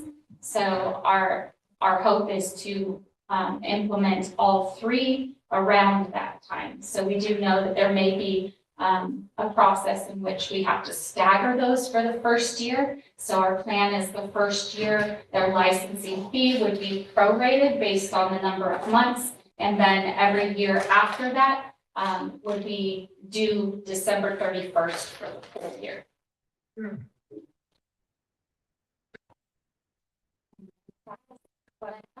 you have any specific questions? Thank you. Vice Mayor Overton. Okay, so we already have laws in place. And so, I mean, we're not enforcing those obviously enough. So what do you expect this to do when we already have laws that they're not supposed to be selling to youth? We've already put in things where signage isn't supposed to be, where it's flashy to, encourage them to come in. If we're not already doing something with these retailers that is selling to these kids, what is this going to do? So the last state decoy operation for youth purchasing was in 2018. So as you can see, that was many, many years ago. And all of the retailers that were inspected during that decoy operation failed and sold to minors. So the map that I was showing you is 22.7% in our region is still selling through a purchase survey. So by having a local ordinance to have a tobacco retail license, that licensing fee will ensure that there is local compliance and enforcement checks, that we are not waiting for the state to come every 5, 6, 10 years to check on our retailers to make sure that they are following those laws. So the fees that are collected is going to pay for somebody to be in this, to keep an eye on these guys. Correct. So there will be, so the Department of Justice grant that our department was awarded will assist us for 3 years for our local law enforcement to be paid overtime. And then we will be hiring youth decoys between the ages of 18 and 20 to partner with law enforcement to do those decoy operations. And then separate from that is the tobacco retail license fee that will pay for administration. It will pay for a staff member to do compliance checks and education and make sure that everything is fair across the board. Everybody's getting the same amount of compliance checks. Obviously, if they are out of compliance, then they will get more inspections than if they are in compliance. Is there a certain point where they can't sell tobacco? So, yeah, that is in the penalties that were decided between the 3 jurisdictions and members that came together to help create this plan, that they have fees associated with the penalties, but they also have suspensions or revocation of licenses. The other thing is if we find that a retailer is selling tobacco products without a license, they will receive a $5,000 fine and they will not be issued a license to sell tobacco in our communities. I just wanted to kind of make sure that this is gonna actually do something. I'm really kind of tired of laws that really we put in and then they just kind of don't go anywhere, and I just hoping that something like this is gonna If actually. I could add that, Mr. unless you want to, because you were part of the discussion, but, there was a lot of discussion about this, and there are examples of these type of ordinances that add a lot of sort of additional layers to kind of what state law is, and in particular, both of the mayors and Chair Sabatier were advocates for kind of, memorializing what's in state law. The sort of barrier for registration is relatively low. There's not like an enormously high registration fee, but the penalties for non-compliance are quite severe. Because I just don't want another law going in, and just being on the books, and yet that nothing's really happening with it. So, so that's all I wanted. I think it's a great thing that we need to do. So. Thank you, Councilmember Sutton. Thank you for getting to be so diligent in keeping it in our vision to deal with this, and I'm all for it. I agree with Vice Mayor Overton that you finally have kind of the enforcement part worked out, because that's indeed needed, and I'm very happy to be able to do this at this point. Thank you. Councilmember Pardo. Had a similar program years ago for underage drinking, working with ABC. It was very successful. My concern is, and thank you for your tenacity in pushing this project all these years. Really great to see. It's very important. Is there anything within the ordinance that would deal with adults that provide or go in and purchase these products and then hand them over to the kids, including parents? There is a component where it doesn't allow like mobile vending, so that could potentially fall under that category.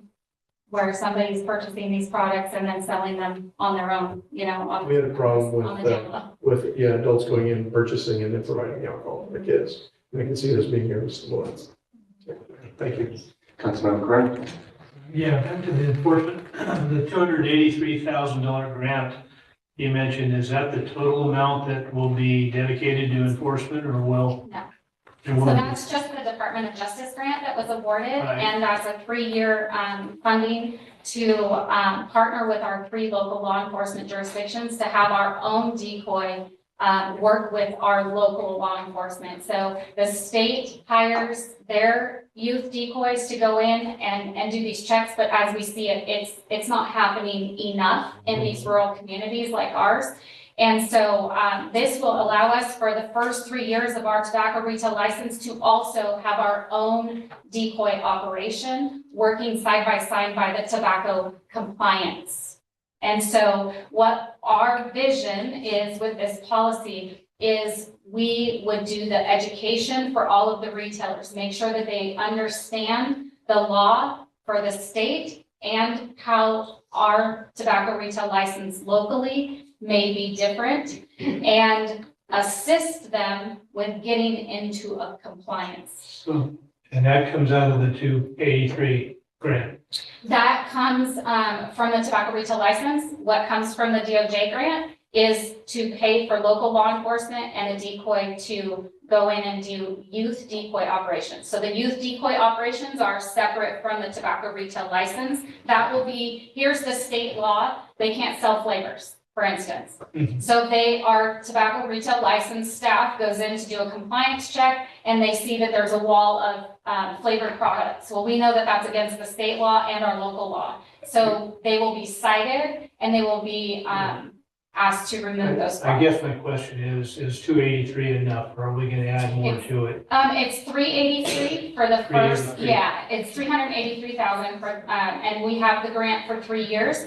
But we do have the option, it is a grant that is offered every year to enhance our program with more funding. So we would have to apply after that 3, yeah. If I could, Councilmember Kramer, the registration fees from the program, the county has designed it, so those fees will support the administration of the retail license program, right? The grant fund. she's Of the talking about. enforcement of it as well? Right, right. And this is kind of additional stuff. So the purpose is after the 3-year period, this will be a self-sustaining. Okay, thank you. Vice Mayor, Vice Mayor Oden. Well, kind of, Mayor answered some of this, but education wise, are we thinking about maybe having like a town hall type meeting for retailers? Oh, sorry. Are we, like thinking about having, like a town hall meeting for retailers or some kind of a meeting for just the retailers? I know you say you're gonna send them out information, but let's face it, most of us don't see that stuff. We open it up, it's a flyer, we toss it in the garbage, we're done. We're too busy as business people to do that. So I'm just curious if there's gonna be something where you're gonna invite them to City Hall, say, come to us and learn about this new ordinance that we placed. Yes, for sure. So like I said, the first mailing that will go out is a letter to explain, the jurisdiction has passed this new ordinance. We are here to help you to learn more about it. It has my contact information, like I said, the copy of the ordinance, copy of the state tobacco control laws. And then our next step would be planning that retailer education, whether it be a town hall or individually because they can't make it to a town hall, and we go out to the retailers. So currently we have about 75 retailers in the whole county. So that will be in our process, and the ad hoc committee that has been developed are working on what is the best avenue to do that in each jurisdiction. So obviously, if it passes here in Clear Lake, we will be getting input from you guys. How do you feel that that's best to roll this plan out? Great, thank you. Councilmember Murdock. And just to follow up, the district attorney's office is on board with this. You mentioned the 3 law enforcement agencies, but So the district attorney's office was at the chief's meeting when I did the presentation about the Department of Justice grant and our proposal to incorporate all 3 jurisdictions. So they are aware of what this process looks like and the fines and how those will be. thank you, Liberty. And just so I better understand the funding, so there's the chance that 3 years from now, you won't have the resources to do decoy operations? No, the tobacco retail license fee will be the fee every year. So if we didn't have the Department of Justice grant, it would still allow for us to do the administration of the program, issue licenses, do compliance checks, do the decoy operations. But the first 3 years, we have that extra funding that will be separate from the tobacco retail license fee that will fund our local law enforcement to do the decoy operations for us. One last little follow-up. Does this also apply to tribal lands? So it does not apply to a tribal land that is sovereign. If there is a tribe that has a state tobacco license, then they will fall under this compliance. So it sounds like they're gonna be charged quite a bit of money to keep this program going. So what's the cost to get the license?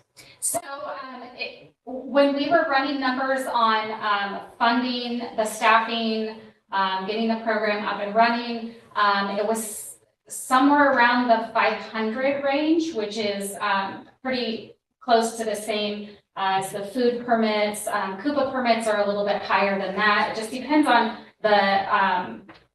the location, but we have not decided that fee structure until we know what direction City of Clear Lake and Lakeport want to take, because obviously if we're looking at 48 stores versus 75 stores, it will be different to run the program.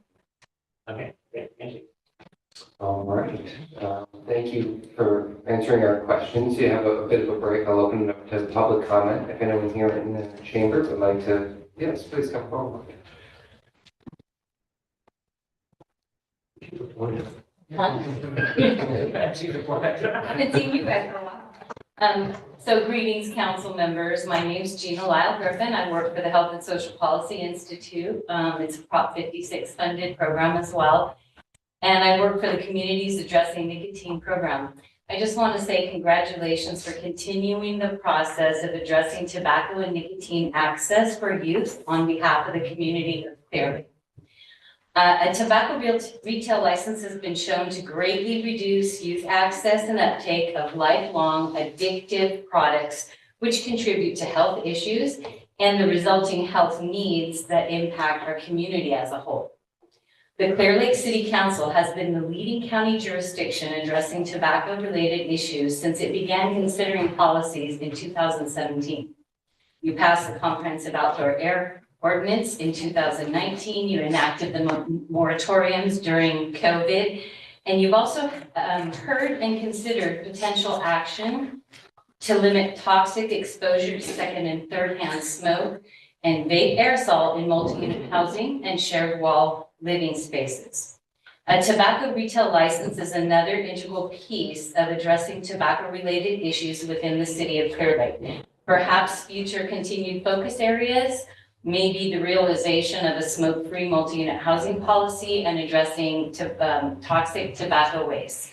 Thank you for your continued work within your jurisdiction and for collaborating with the other 2 local jurisdictions in our county.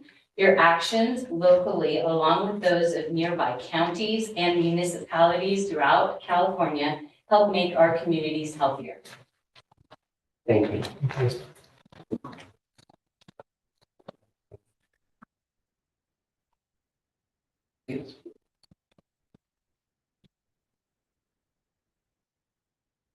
Hello, everyone. My name is Andrea McBride, and I am a senior at Lower Lake High School. I've lived in Clear Lake my entire life, and at 17 years old, I have seen how nicotine affects my friends, my personal life, and even my younger brother. In our community, smoke shops actively target young people, making it easy for us to access nicotine. With so many vape shops around and the normalization of smoking, many of my peers see nicotine as just a part of their daily life, and they don't realize the serious health risks that vaping poses. I've witnessed friends struggle with cravings as they try to manage school, sports, and their personal relationships, and it often feels like a losing battle because they feel like they have no chance of quitting. This situation hits home for me because I am graduating early in December on a full scholarship, and I also have struggled with nicotine addiction. At 14 years old, the COVID pandemic started for me, and to deal with the stress, I started vaping, and I was vaping until the age of 16. I didn't realize the effects that it had on my life until I was in a hospital room, and I am gladly 1 year sober, and now I'm seeing the same thing from my little brother, and I'm watching him get pulled into a nicotine addiction, and it is heartbreaking for me because he doesn't understand the dangers and the long-term consequences of smoking and vaping. He has gone himself to one of our local smoke shops and purchased a vape at 13 years old. And his friends view it as cool and trendy, and he's just looking for his identity and to fit in, and the appeal of nicotine makes it way easier for him to fit in this community. And my work in the child development program, I am a 4th year student. I have seen alarming trends regarding early exposure to nicotine among the younger kids I work with as young as TK. Many of them are becoming increasingly aware of nicotine products, having seen their older siblings or their friends using them. It's really disheartening to watch the youth in our community be influenced by a culture that glamorizes smoking and vaping, leading them down a dangerous path. Many of these children look up to older kids and they imitate the behavior that they are shown without fully understanding what risks are involved. They deserve to grow up in a healthy environment in a safe community where they don't have easy access to harmful substances. I feel very strongly about advocating for stricter regulations on nicotine marketing and the availability in our community. If we want to protect our youth, we must take a stand against a culture that promotes addiction at such a young age. I believe the city of Clear Lake should step up to create a safer environment for kids and teens by limiting the availability of nicotine products and ensuring that these products are not marketed towards minors. The future of our community relies on the health and the well-being of our youth. If we don't act now, we risk losing an entire generation to addiction, and it's time to prioritize the health of our young people and create a healthier, smoke-free future. Thank you for your time. Thank you.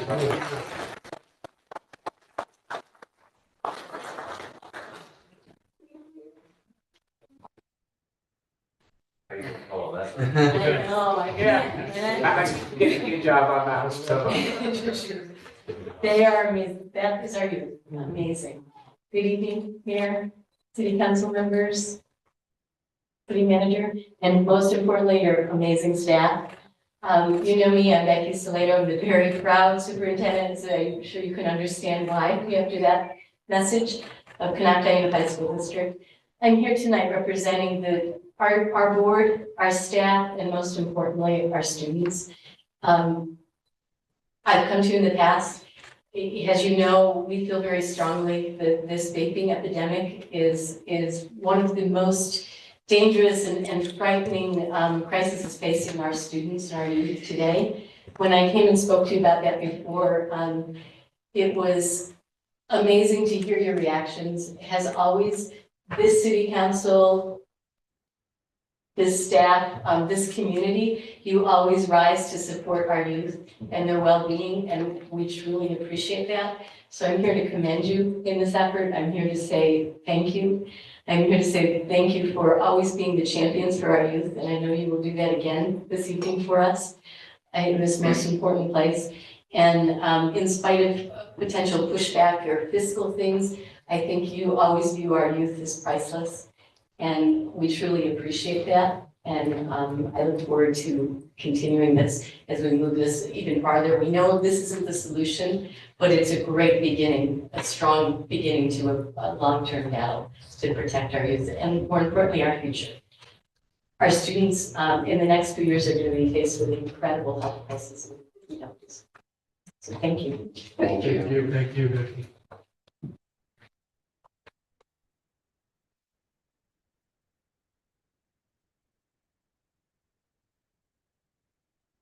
Good evening, Mayor Claffey, City Council members, staff. For the record, my name is Joanne Staccato. I use the pronoun she, her, and I live on Cobb Mountain. Some of you have known me for most of my life because I grew up here in the city of Clear Lake. Of course, it wasn't the city back then. And others may have just met me while I was working for the NorCal for Health project, which you saw one of the videos that our project put together. But tonight I'm representing the California Health Collaborative's RISE project as their project coordinator. So we're a statewide coordinating center that focuses on supporting projects that are working to elevate rural communities in California. First, I'd like to thank the council for adopting a TRL that is equal to the one recently adopted by the county. If there's one thing that I'm learning about our rural California communities, it's that our high youth tobacco and nicotine use rates are not about something that we've done wrong, but rather they are about a sustained, concerted effort by tobacco and nicotine companies to target all rural communities, to target all under-resourced communities, and many other vulnerable populations, including our children. Through decades of aggressive and targeted marketing, advertising, and manipulative tactics, the tobacco and nicotine industry remains a threat to our rural families and values. We should actually be furious that they have hijacked our values to use in their marketing to not only addict us, the adults, to these deadly products, but also our kids.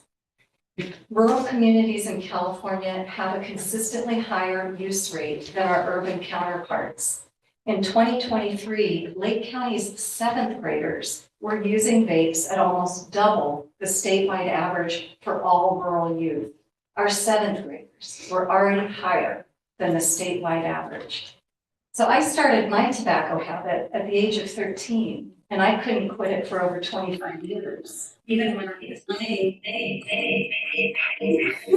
That's me, sorry.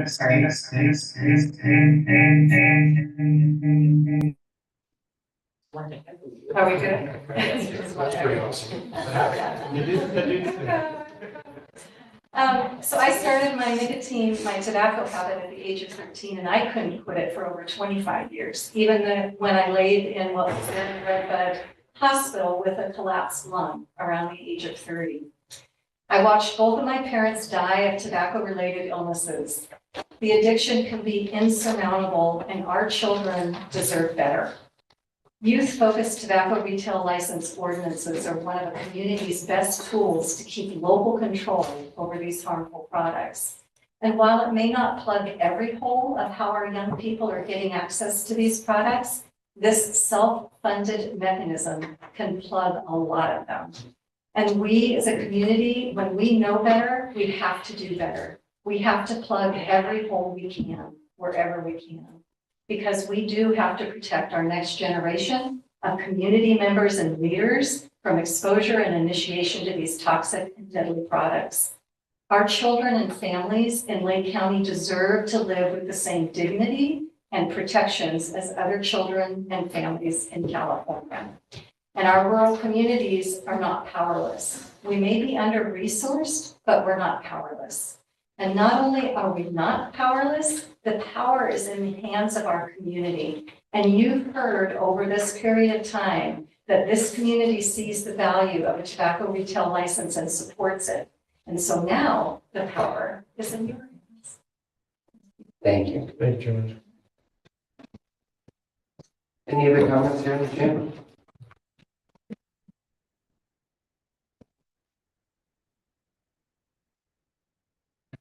Thank you, Mayor and City Council. I'll be brief because you've heard amazing things tonight. These are items that were taken from the school district within just a couple of weeks of the start of the semester, this semester. There's more that have been confiscated, and this just represents some of the things that have been confiscated. This vape was purchased, it's an illegal flavored vape that I purchased a couple months ago. It's California cherry, here at a local smoke shop. So I know it's a problem. My son, was doing undercover, purchase survey work, until he turned 21 last year.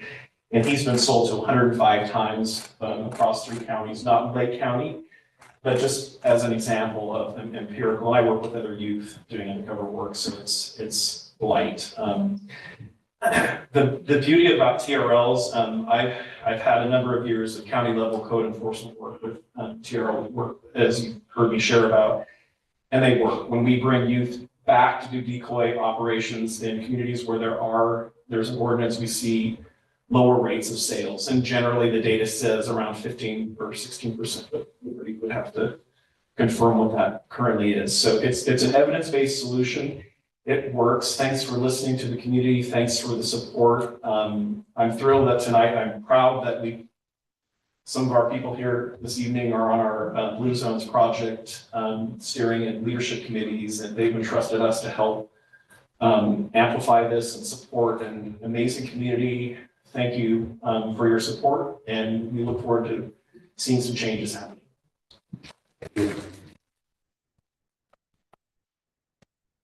Any other comments here in the chamber?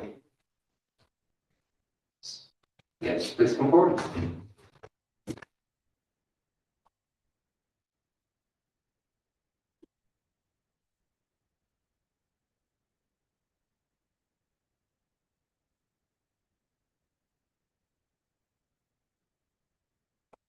Hi. This is really a good presentation. My only question is, will flyers be sent out to the residents? To, the people that live in the county? And easy to understand, easy to read Spanish, English of the ordinance, and then why? I think that would be important because news in this county is spotty. Not everybody has internet. Not everybody gets the paper, 3 times a week or whatever it is. So the citizens need to be educated, and that's the only way I can figure that they can see what has been instituted and why. Thank you. Thank you. And I believe the education portion is mostly targeted to business owners, but you guys do a lot of additional education. As for instance, you just want to share. So for the tobacco retail license, it is outlined to educate retailers, but our program, as well as the 5 competitive grantees working in our community and Blue Zones, we all together do a lot of community events. And we do parent groups, we do health fairs, we do education at back to school nights. We do just about every opportunity in the community to educate our residents on these types of benefits of policies like this, but also health risks and how to get support to quit using tobacco. Thank you. Thank you. And you have a photographer, which is great. Yes, this is Trevor, our public information officer, and he's here tonight. So he shared his business card, so lots of pictures tonight. Wonderful. Any other comments here in the chamber? Thank you, Ms. Francis. Okay, seeing none, Madam Clerk, any comments on Zoom? There are no comments on the Zoom, Mr. Mayor. Thank you. I will now bring it back to council. I would like to make a motion to approve an ordinance of the city of Clear Lake regulating tobacco product sales, requiring the licensing of tobacco retailers and amending the Clear Lake Municipal Code. Second that. I have a motion from Councilmember Sluten, a second from Vice Mayor Overton. Please vote in your portal.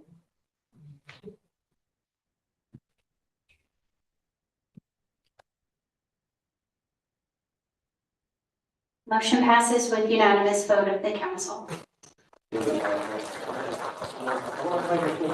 Thank you for your persistence on this.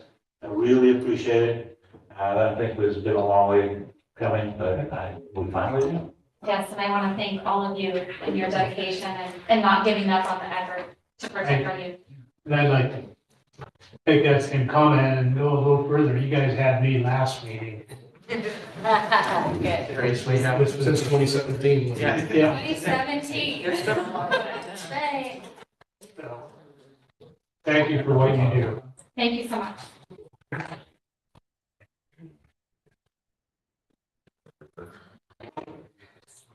All right, moving on now to item 18, consideration of Measure B project plan. Dr. Lee. Good evening, Mr. Mayor and council members. Tonight, we are here to give an update on our current Measure B projects, as well as present for your consideration our proposed Measure B project plan. Before I do so, I'm going to turn it over to our construction project manager, Tristan Hayes, to give an update on our current projects. Good evening, council, audience. I'm going to give a quick update on our 3 Measure B projects that are ongoing right now. I'll start with the Clear Lake Park project. We are about 80-85% done with paving this project. They have been working on Sulphur Bank Road up to the county line this week, which was an added extension. And they are on track to be finished by the end of the year, with the exception of the couple of streets that have the shallow water mains that need to be replaced, which is on track to be done at the beginning of next year. The next project I'll talk about is the ballpark project. They are finishing up all the concrete curb and gutter this week. They will start the full depth reclamation with cement treatment next week and are looking to pave the week before Thanksgiving. And all this is barring good weather also. It looks favorable so far, though. But they are on track to be finished by the end of the year. And the last project, the Tree Streets project, they are also finishing up all the concrete curb and gutter this week. And we'll be starting a full depth reclamation with cement treat next week as well, and then paving after that. So they are also on track to finish by the end of the year, hopefully. Wonderful. Any questions from council? Update on the ballpark area. Did I miss that? Yeah, they're finishing the Okay, concrete curb and gutter this week. They're doing the FT1 next week. Thank you. And they're paving the week before Thanksgiving. They're also gonna pave Dam Road the week of Thanksgiving. Is the plan. Thank you. Vice Mayor Overton. So in the Tree Streets, there was a lot of drainage issues there, so was that, we really kind of solved that problem? I mean, did that actually really get solved? Because that was so bad over there. So every single street, it has concrete curb and gutter to push the drainage either towards, I think it's Miller Creek that runs through that area, or to Olympic or Austin to get all of the water out of the tree streets. Thank you. Any I problem? think do the Meals on Wheels, those streets are always the ones that during the winter time, we really just can't even deliver to them. So we're gonna look forward to being able to drive down those roads. Councilmember Kramer. Any problems with underground utilities? Yes. Yeah, so I can address, she mentioned the Clear Park project. There's a couple, they've been doing some work up there. There's a couple streets that won't be paved per the schedule because they're still working to lower those shallow utilities. There's still significant issues. Well, a lot of the issues have been addressed in the tree streets. I'll just say that we're continuing to try and negotiate with Golden State to have them get the water lines out of the way of the construction project. So there's still some issues to be resolved there.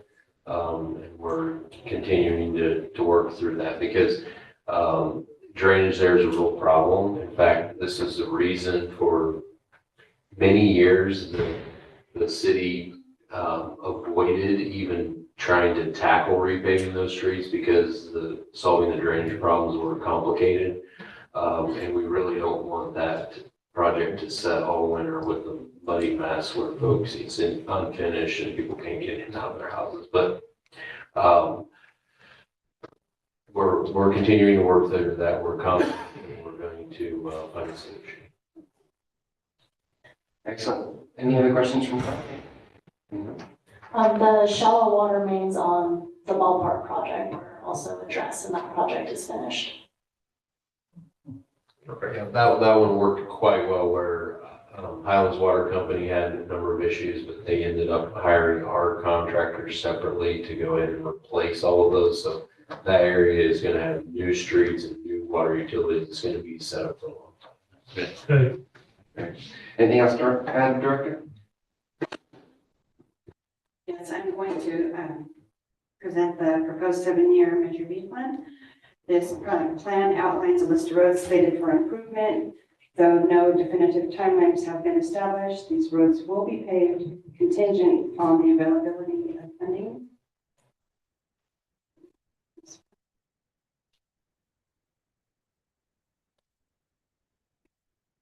So this picture right here is a picture of, I believe, East Lake Drive. This was recently done in the last few weeks. This slide right here is this year's projects, which is Clear Lake Park, the Tree Streets, and Ballpark area. These 3 projects will be done by the end of the year. 2025 slide shows Rumsey Turner. It has portions of Emerson, Clarkson, Washington, Jackson, not sure what it's about.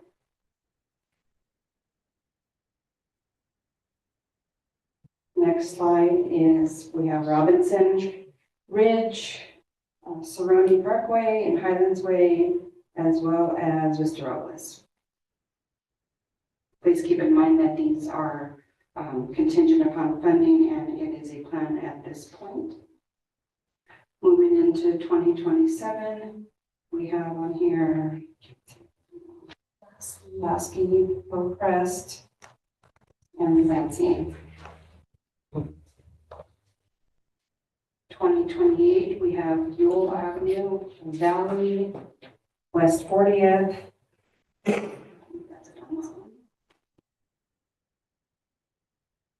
2029, we have Highview, Ridgeview, Lakeside, Lakeview.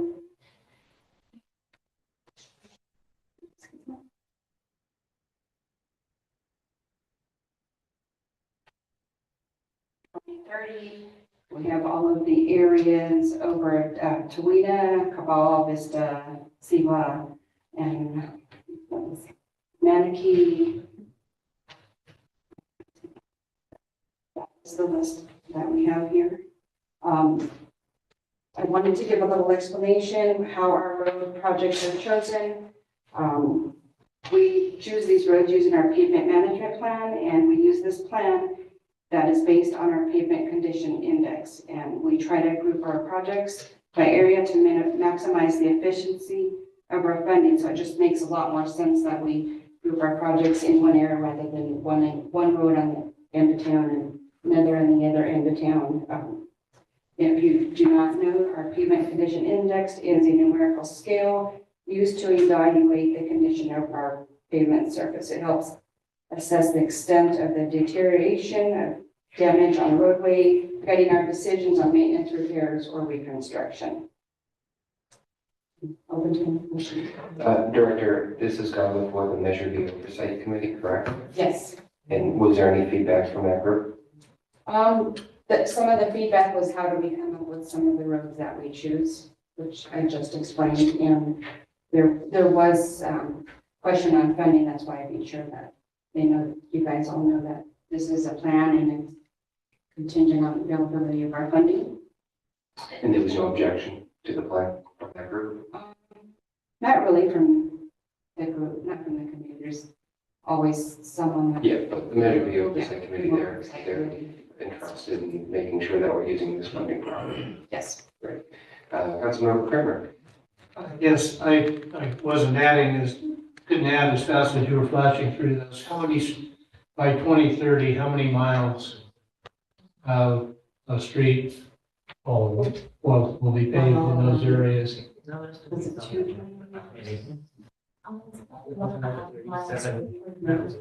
Yeah, about 1.5 miles per year. So we're 6 years?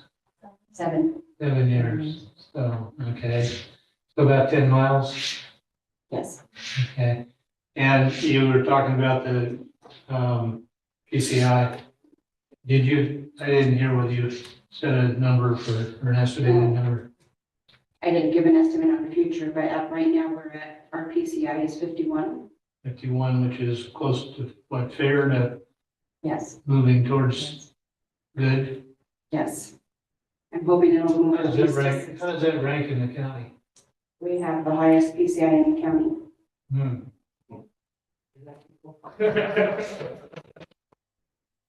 You do good work. Councilmember. Just for the folks that are waiting, because it is frustrating for them, we're still doing potholing and trying to keep the roads maintained the best we can. Yes. Of course.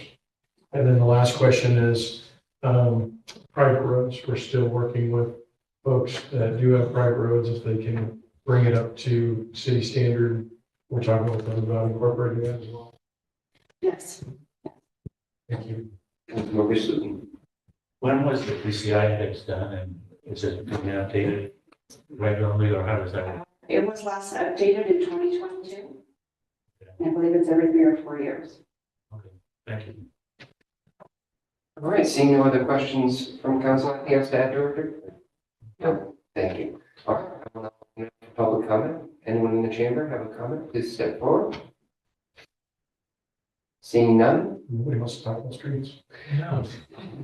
Interesting. Madam Clerk, any comments on Zoom? There are no comments on the Zoom, Mr. Mayor. All right, I will bring it back to council at this point. City Manager, do you require any direction? Well, it's staff's hope that you actually approve this plan just so that there's clarity for staff and for the community on sort of what this high-level plan is. So that would be our ask. I do want to address, you received a letter from the Coy Nation today alleging that we need to do an environmental review on approving this plan. And do you want to? Sure. I think City Attorney Bucci will comments related to that from the council and public. Thank you, council. Just for the record, I did receive the correspondence from the Coy Nation's legal counsel, somehow or in different ways alleging that this was somehow a project that needed CEQA review.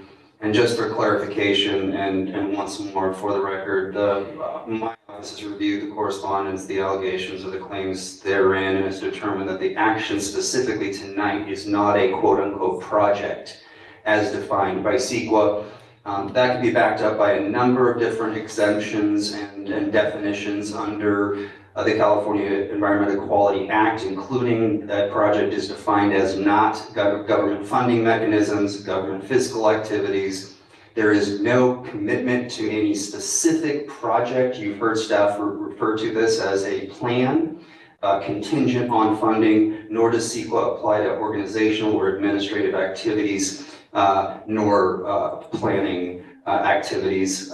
Your action tonight specifically will not result in any direct or indirect physical changes to the environment.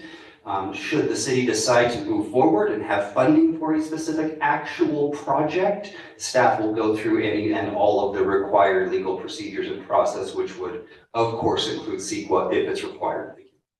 Thank you for that very thorough analysis. Councilmember Cronach. I'd like to make a motion if you want. Please do. Second. Measure B project plan.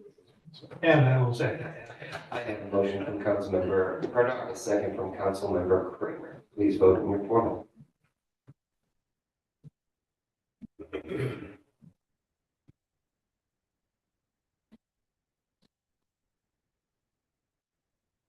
Motion passes with unanimous vote of the council. Thank you, and thank you, team. You did great work. We really appreciate it. All right, moving on to item 19, update on the Boyles fire. City Manager Flora. Oh, shoot, I was one ahead of you. Okay, so this will be pretty brief. I just want to give a few updates. So the SBA, Small Business Administration Center, was on site here through the latter part of October. They have now closed up shop and left after trying to help provide resources to folks that were affected by the Wilkes fire, but they're still available in support. We did have a briefing this week with Cal OES, the CDA program, California Disaster Assistance Act. So this is the result of the governor's declaration, which will open up state resources both for us and for those impacted to recover. So this was a quite lengthy briefing about all the, fund requirements that the hoops we have to go through. And we're getting asked this question a lot. We still do not have a firm date from the state on when they're going to initiate the phase 2 debris cleanup.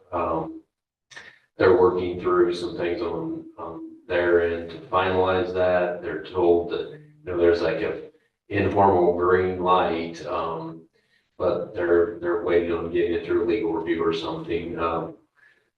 Ms. Swanson and her staff have been working on putting right of entry forms together from these folks. We still have 100%, but we have a very high number of those who are in the process of sharing with Cal OES, and hopefully still within the next few weeks, they'll be able to initiate. They've selected a contractor and so forth. So, and Are you then saying that? The contractor will be selected? it's a statewide procurement process that covers a number of disasters. Thank you. So, and with that, we do some other issues we haven't got. This week's update from NCO on how the temporary housing accommodations are going, but they're continuing to work through it. We're expecting very soon that they'll have everyone out of the hotels and into some type of more permanent rentals housing at least. With that, that's my report on the Willows and the Chevy. Any questions from council? Seeing none, I'll open up to public comment. Any comment from the public, please step forward. Seeing none, Madam Clerk, any comments on Zoom? There are no comments on the Zoom, Mr. Mayor. Thank you. I'll bring it back. City Manager, do you require any direction? No, sir. All right, thank you so much. We're going to take a 5-minute break. We will reconvene approximately around 8:27.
of the fire pros-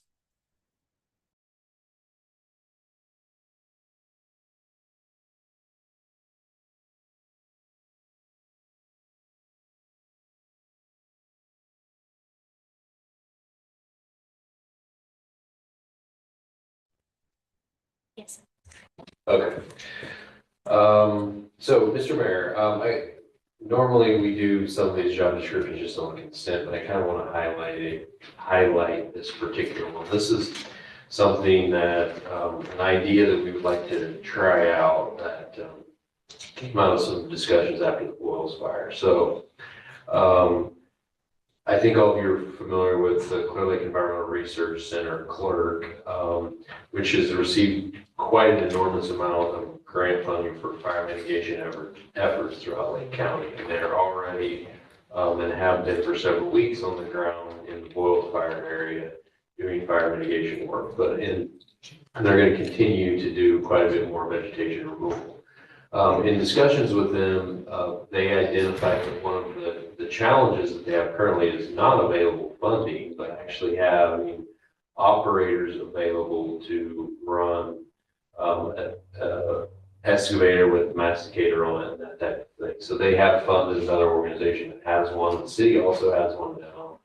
And so Chief Cepeda and I were having a discussion about this and came up with this idea, which would be to create this city position, which would be a part-time, non-benefited position.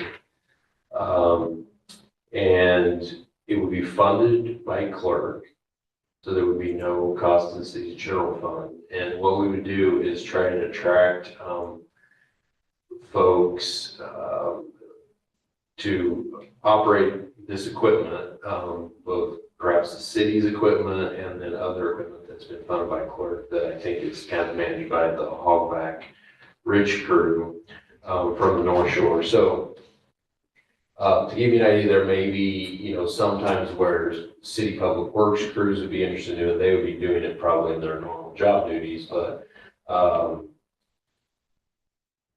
Chief Cepeda believes that some of the fire personnel not on duty would be very interested in operating this equipment. And so any advantage that we can have to be able to have that equipment operating and remove vegetation in these very high fire threat areas, we believe would be quite beneficial. And so we would like to try this out. Chief Cepeda couldn't be here tonight, but he did review the job description.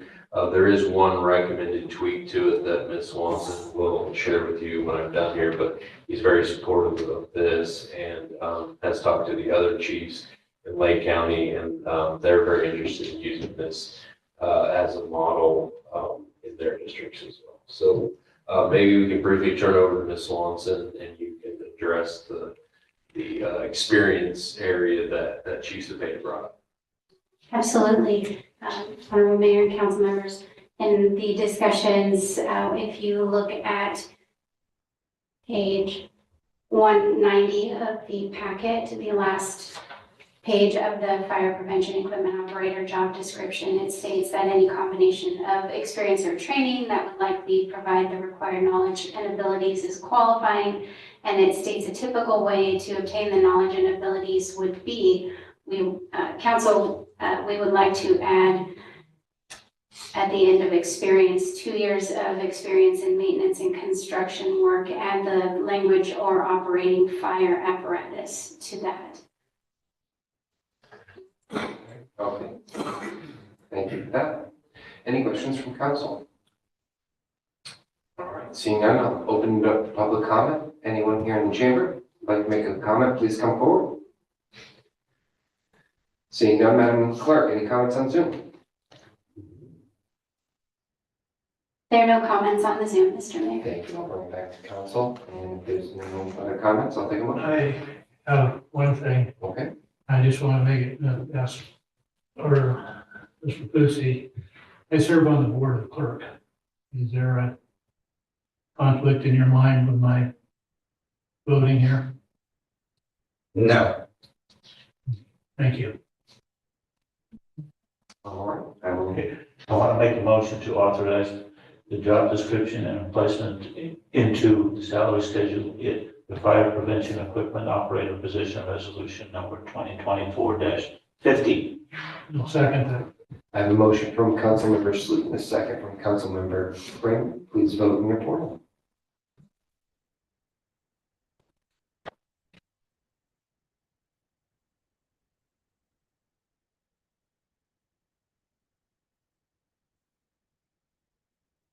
Motion passes with unanimous vote of the council. Thank you, Madam Clerk.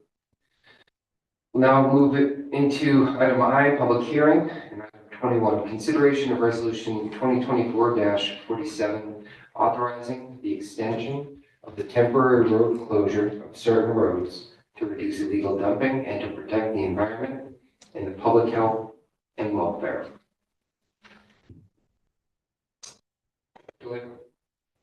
Thank you. Tonight, the City Council is being asked to consider extending the closure of roads to reduce illegal dumping and to protect the environment and public health and welfare. In June of 2024, City Council held a public hearing and authorized the closure of certain roads to prevent dumping and other illegal activities.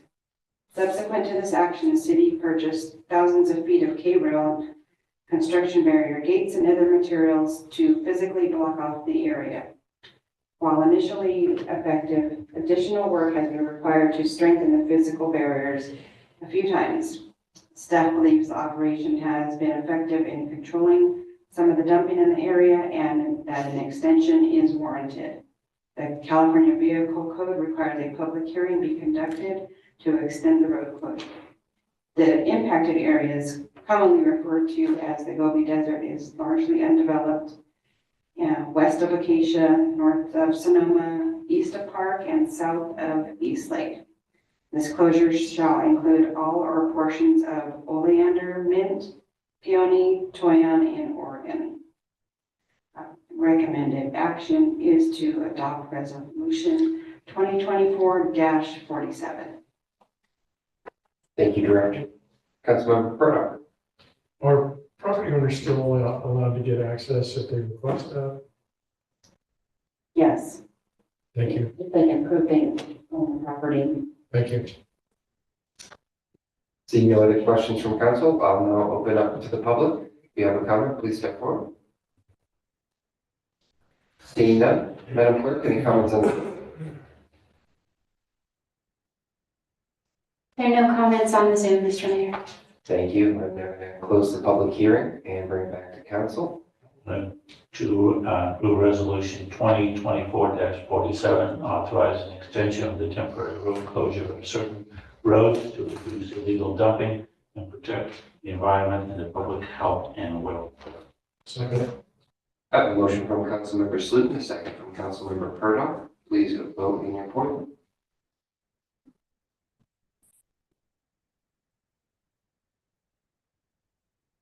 Motion passes with unanimous vote of the council. Thank you, Madam Clerk. Item 22, consideration of appeals of orders to abate for the properties located at 16140 Dam Road, 16272 32nd Avenue, 15576 33rd Avenue, 2943 5th Street, 16116 33rd Avenue, 3603 Peony Street, 13790 Sonoma Avenue, 3273 11th Street, 6347 Armijo Avenue. Thank you, Councilmember. 14045 Hale Street, 14053 Hale Street, 14236 Hale Street, 3180 2nd Street, 3014 5th Street, 13535 Santa Clara Avenue, 5740 Hale Avenue, 16026 25th Avenue, 3971 Pine Avenue, and 3783 Cedar Avenue in accordance with Clear Lake Municipal Code, Chapter 10, Resolution number 2024-48. Would anyone like me to reread that? Yes, No? yes. Mr. Weber. Why don't you ask? Thank you, Mr. Mayor, council members. The purpose of this hearing is to hear and act upon any and all appeals of proposed orders to abate. Upon consideration of the evidence and testimony, council may grant the appeal and adopt a resolution confirming no public nuisance or health and safety hazards exist. Or deny the appeal and adopt a resolution upholding the order to abate and direct staff to move forward with abating the property. Or council may modify the resolution and adopt resolution 2024-48. Staff recommends that there's a motion to deny the appeals and adopt resolution 2024-48 and to read it by title only.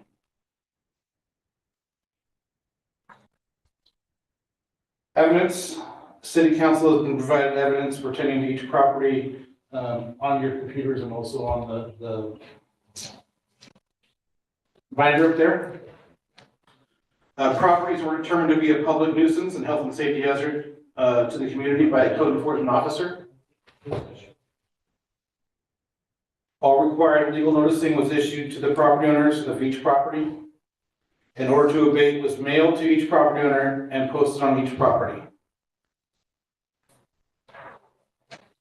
A notice of intention to abate was mailed to each property owner and posted on each property.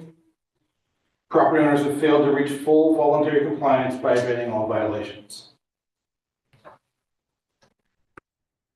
Property number 1 is 16140 Dam Road. The owners are Lee B. and Rosemary Watson.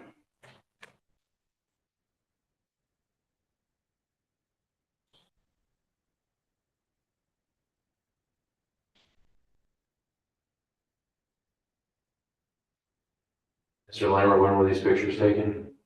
These photos here are from the end of October of this year.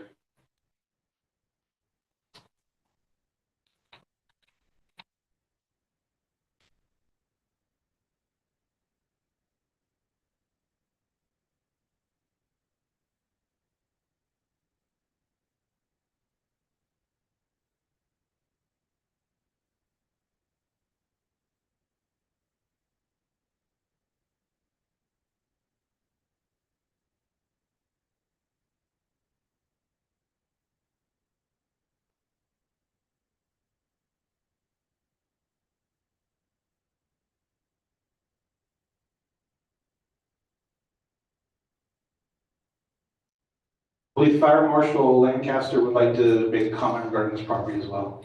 If I'm able to at this time. Yes, it's helpful.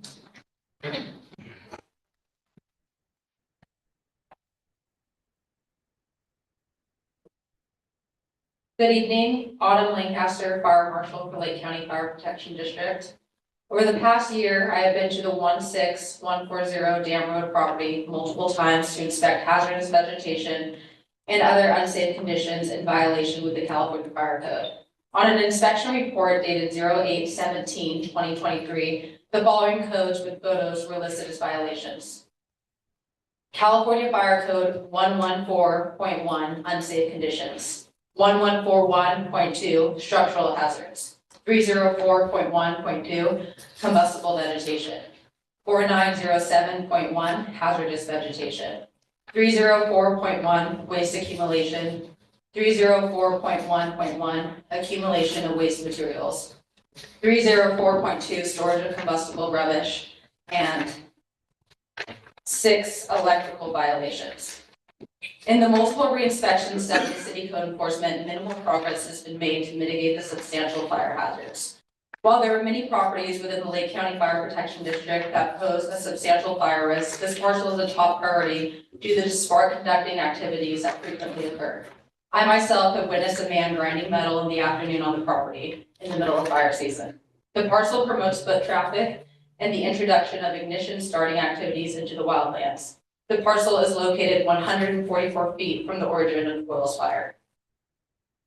Lake County Fire Protection District has no means to enforce abatement on private parcels such as this, and our partnership with code enforcement has been invaluable and greatly appreciated in addressing these properties. I ask that you deny this appeal and go forward with the abatement. It is not a matter of if a fire will be started, it is a matter of when. Thank you. Thanks, Mr. Lerner, just one quick question. I can do this for all the properties. Thanks. Are you representing to the council sitting as the appeals body that the photographic evidence that you're presenting to them substantially represents the conditions at the property at the time of the hearing? Maybe today? Correct. Okay, thank you. All right, Mr. Weber, please continue.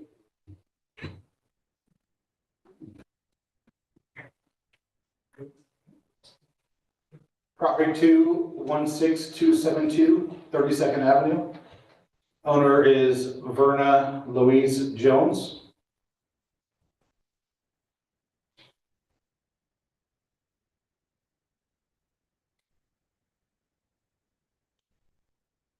Property 3 is 15576, 33rd Avenue. Property owner is Apollo Cortez.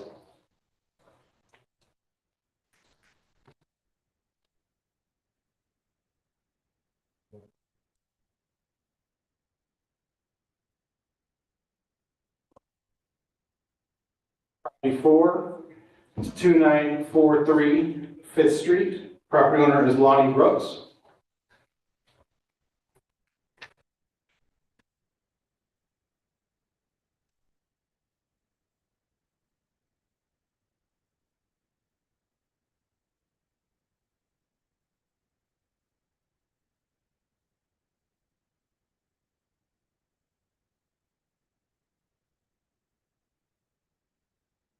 Property 5 is 16116 33rd Avenue. Property owner is Sean Casal.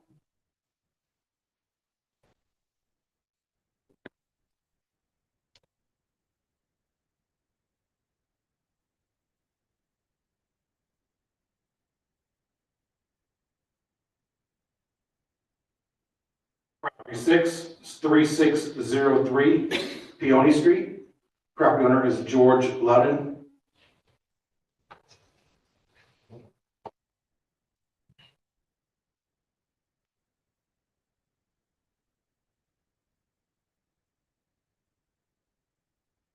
Mr. Wright, was that fire from the Boils? Fire damage from the Boils fire or something separate? Negative. All the burned out structures in this are from individual structure fires. Property 7, 13790 Sonoma Avenue. Property owner is Brenda Hall.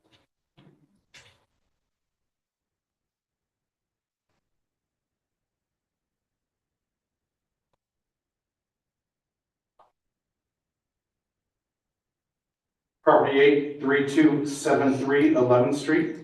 Property owner is Robert Bible.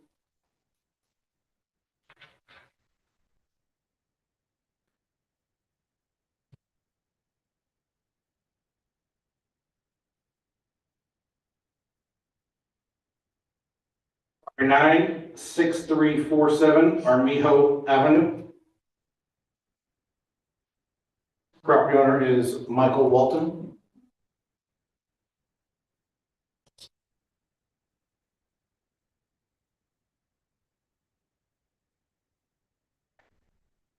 Property 10, 14045 Hale Street. Property owner is Stella Edgerly.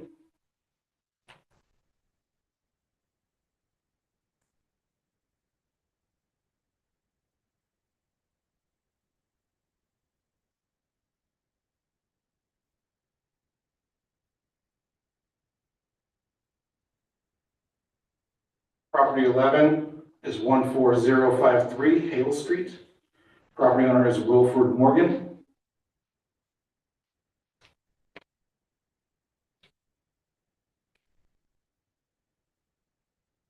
Property 12 is 14236 Hale Street, owned by Robert Roy.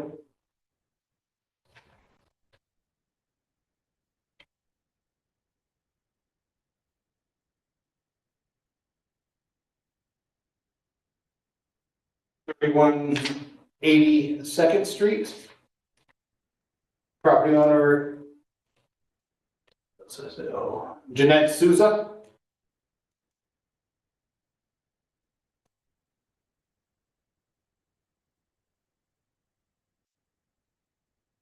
3014 Fifth Street, property owner Asset Advisors Consulting LLC.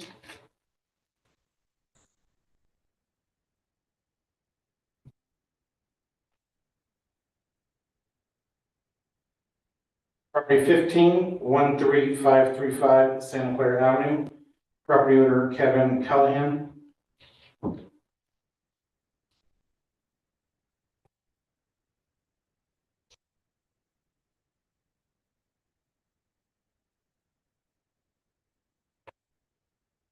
Property 165740 Hale Avenue, property owner is Cleotilde Gonzalez Garcia Encarnacion and Kat Garcia.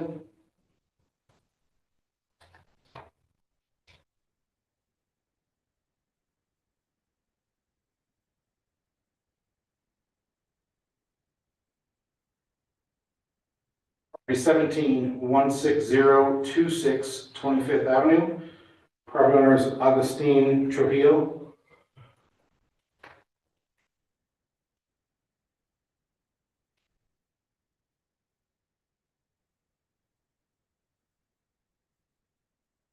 Property 183971 Pine Avenue, property owner is Hing Chan.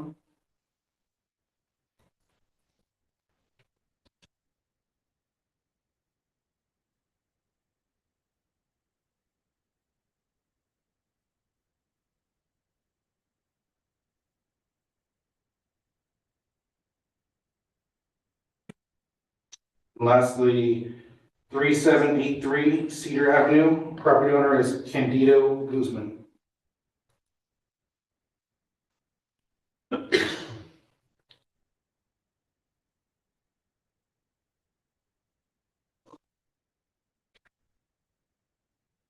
End of my report.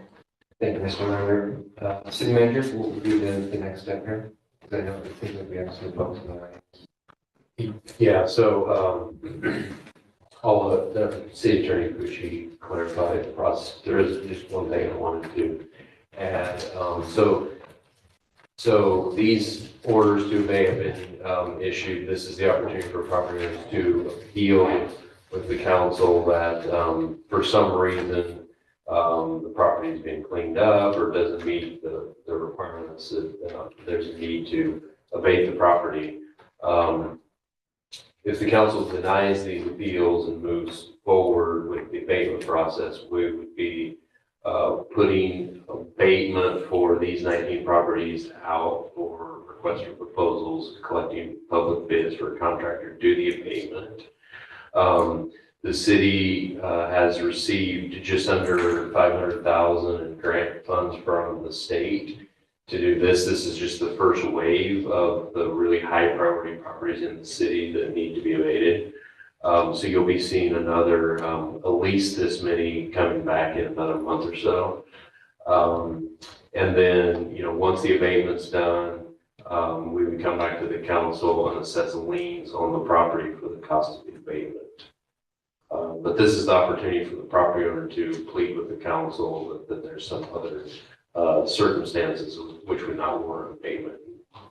So, Mr. Mayor, I think with multiple properties on the same resolution, I think the course of action that would be advised would be to invite those who wish to challenge or present evidence on behalf of one of the properties to appear at the podium to identify themselves as an owner and state their name of the specific property. They would then have a number of minutes that the mayor allows them to have to present their case, and then appropriately, if staff would like to respond to that and further, that should conclude the procedure, and the council can move to the next property unless the council desires to take one out of the process for some reason.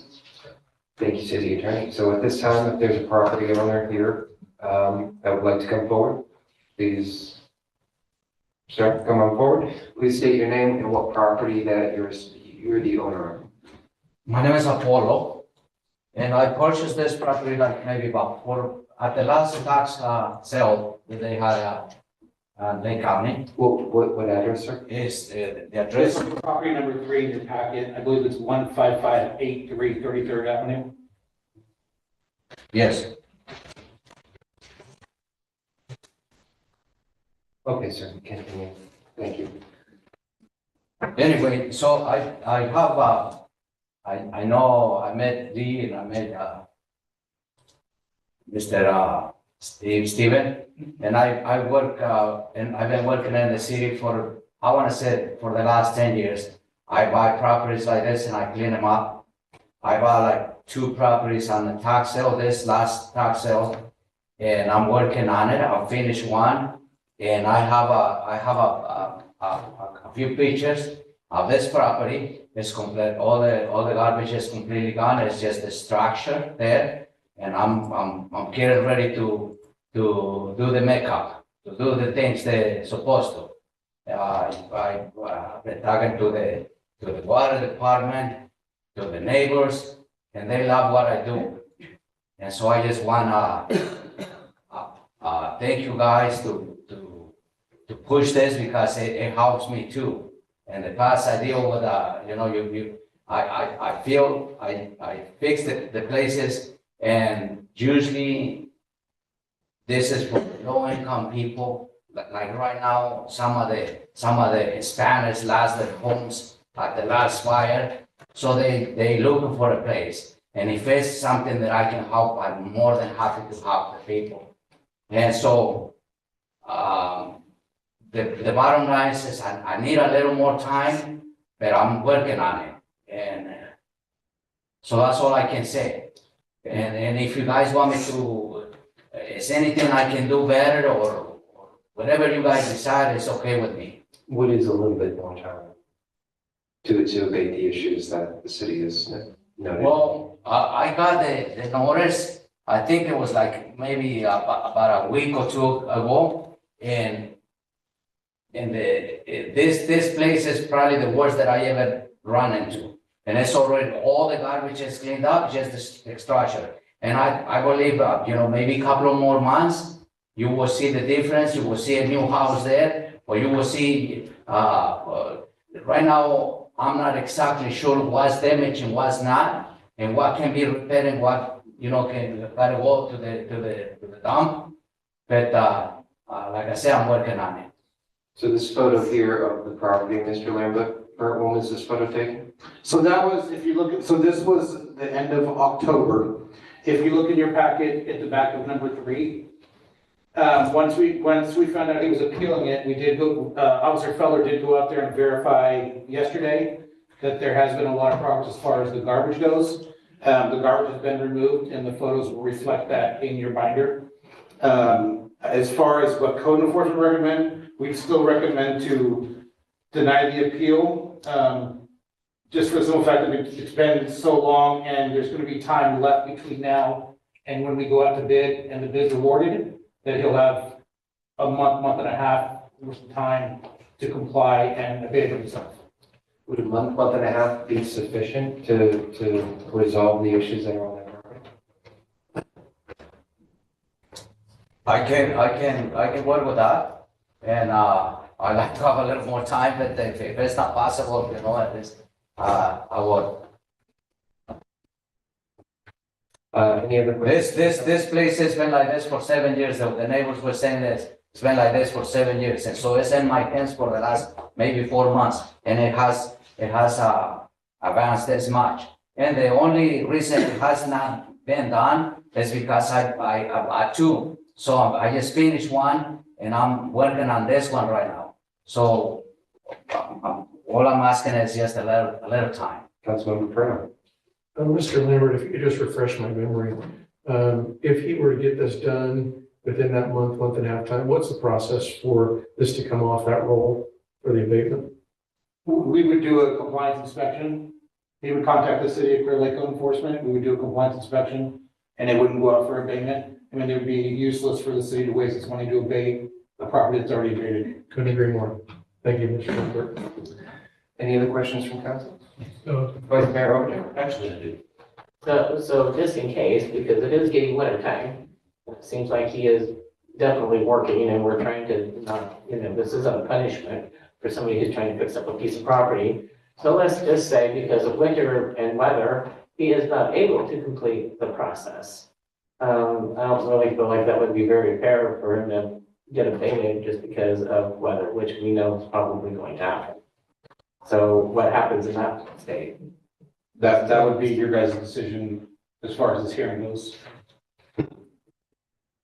Because that's my concern is the weather. And so if we go through this abatement, I feel like he's a nice person here and that he's been cleaning the dam. Obviously, he showed us that he has. So I'd like to see a little more, something a little more lenient than just, we're gonna abate it and you don't have any more time. When winter's coming up, I don't know how much he's gonna be able to get done in that. What do you think you're gonna be able to get done in the next month? Well, that's why I'm asking for time. And, I didn't realize what you just mentioned, the weather and stuff like that, but, this is not the first place. Like I said, I have cleaned at least 10 in this city. So,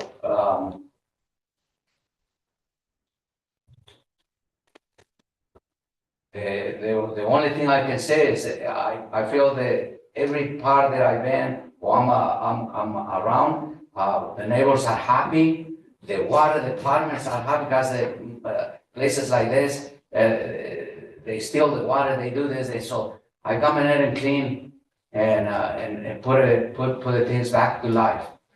And so I feel that it's asking for time is not, especially the like I said, I done it at least, 7 or 9 or 10 times. Thank you. No, I just wanted to ask is if we did this abatement, are we stuck to this timeline or can we say if not completed by, say, ended by January? Is there something that we can do in this process or does it just straight through, this is how it is? Well, it would probably be inappropriate for the councils to start setting compliance deadlines. This is an appeal that's before you in terms of whether the property is in compliance or not. I think that procedurally the options at this point would be if the council did not have enough information at this point to make a ruling, the council could continue this appeal for a date certain or make the finding that the property is not currently in compliance at the time of the appeal, deny it, and then trust staff to work with the property owner and to not lien it should compliance be made. I see those as your two options at this point. Councilmember Turner, staff, right? When did you acquire the company, sir? I believe it's the last tax sale they did at the Lake County, and it's been like, I believe, 5 months. 5 months ago? Yes, and like I said, I got 2, and I just finished 1, and I'm starting on this one.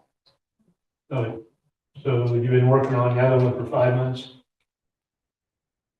The other one wasn't too bad, and I didn't have these problems. So I haven't really put a lot of time into it, and that's why it has taken me but now I have this, and I gotta deal with the city, to be honest with you.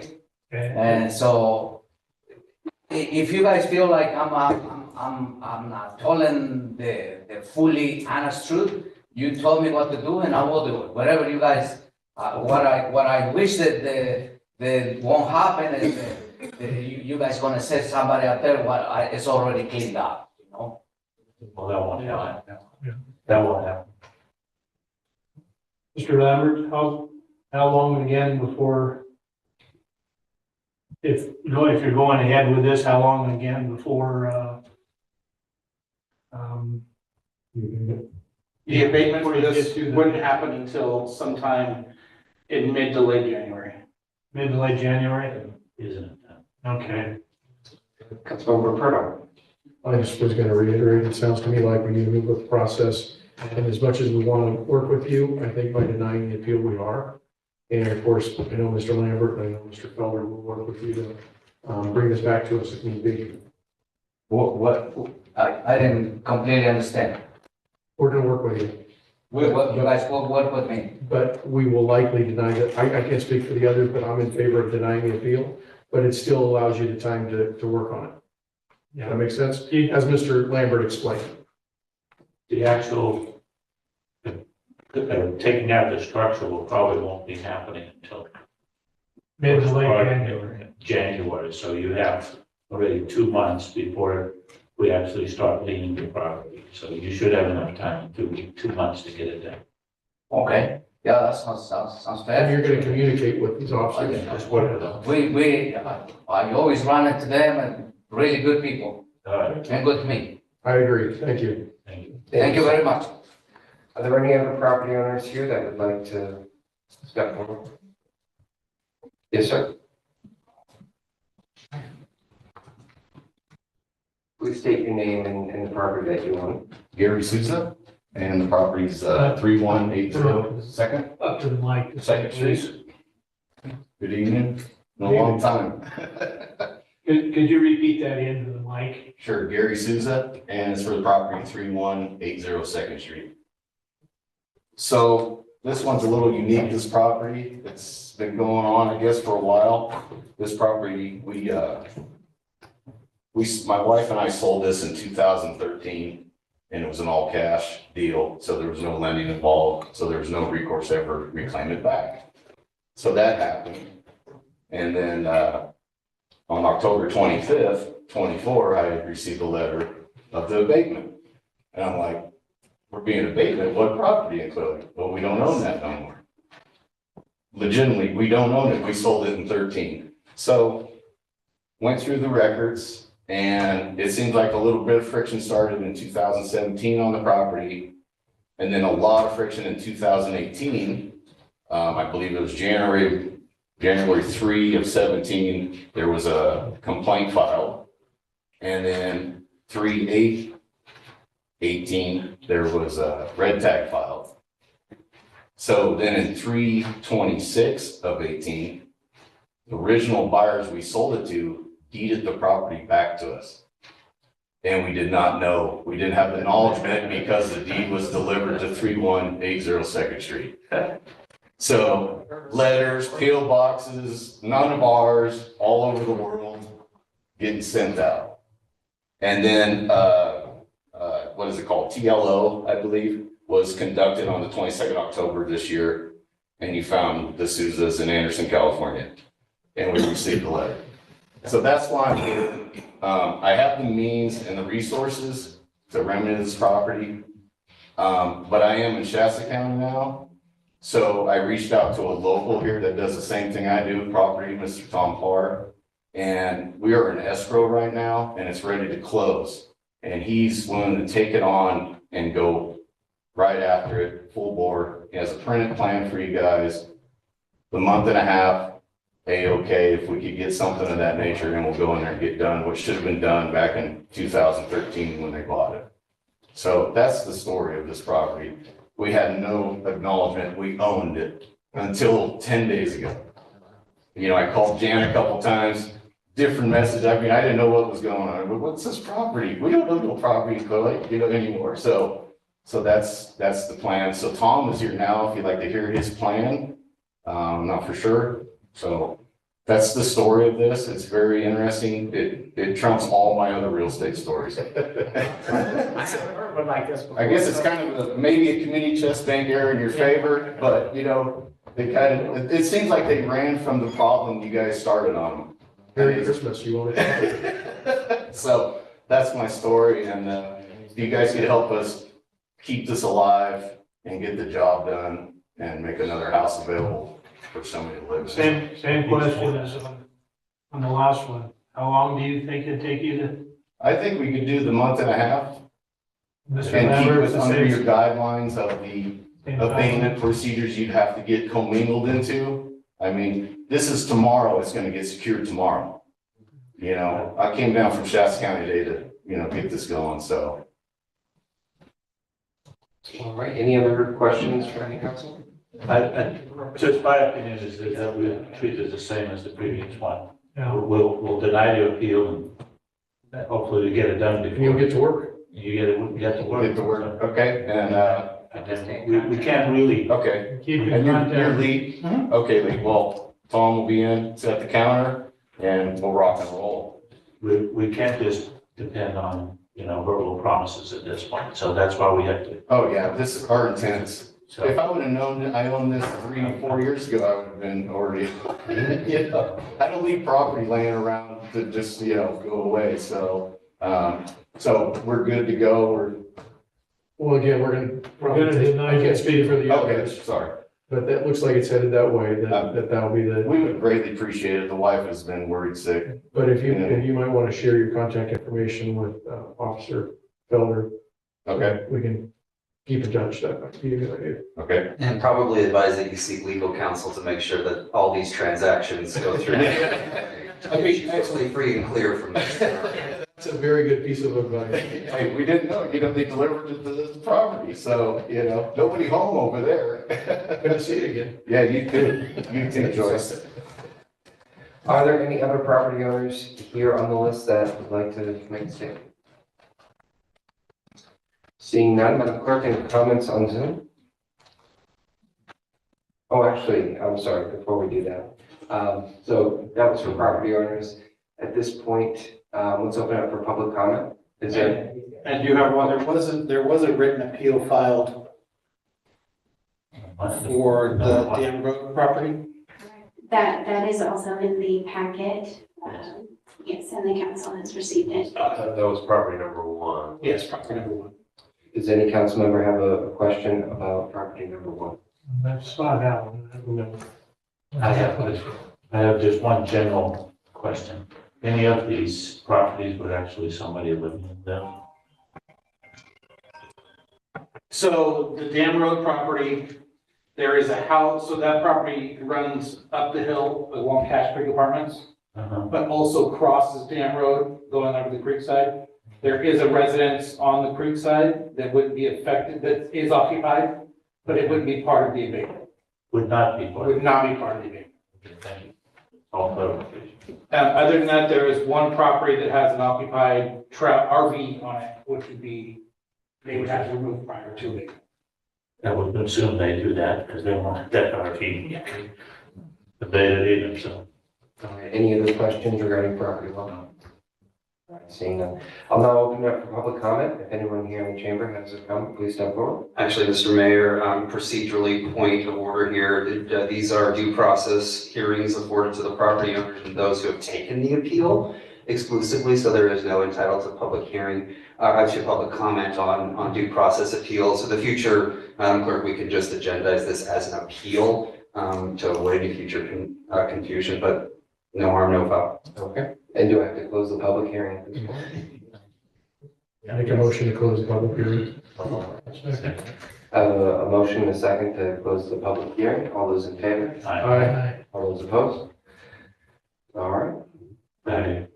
I want to make a motion to deny the appeal orders of abasement for the properties, for the 19 properties listed in the staff report. Second.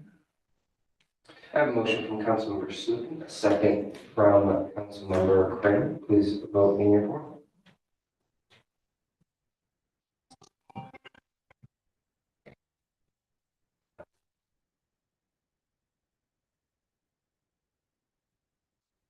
Motion passes with unanimous vote of the council.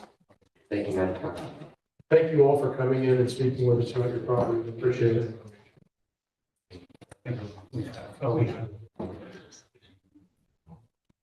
All right, moving on to item J, City Manager Report. Just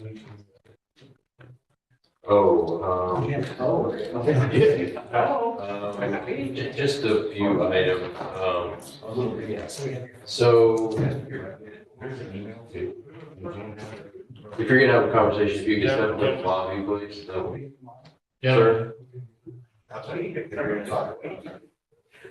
Okay, so, just this week, I received a letter from the state fire marshal,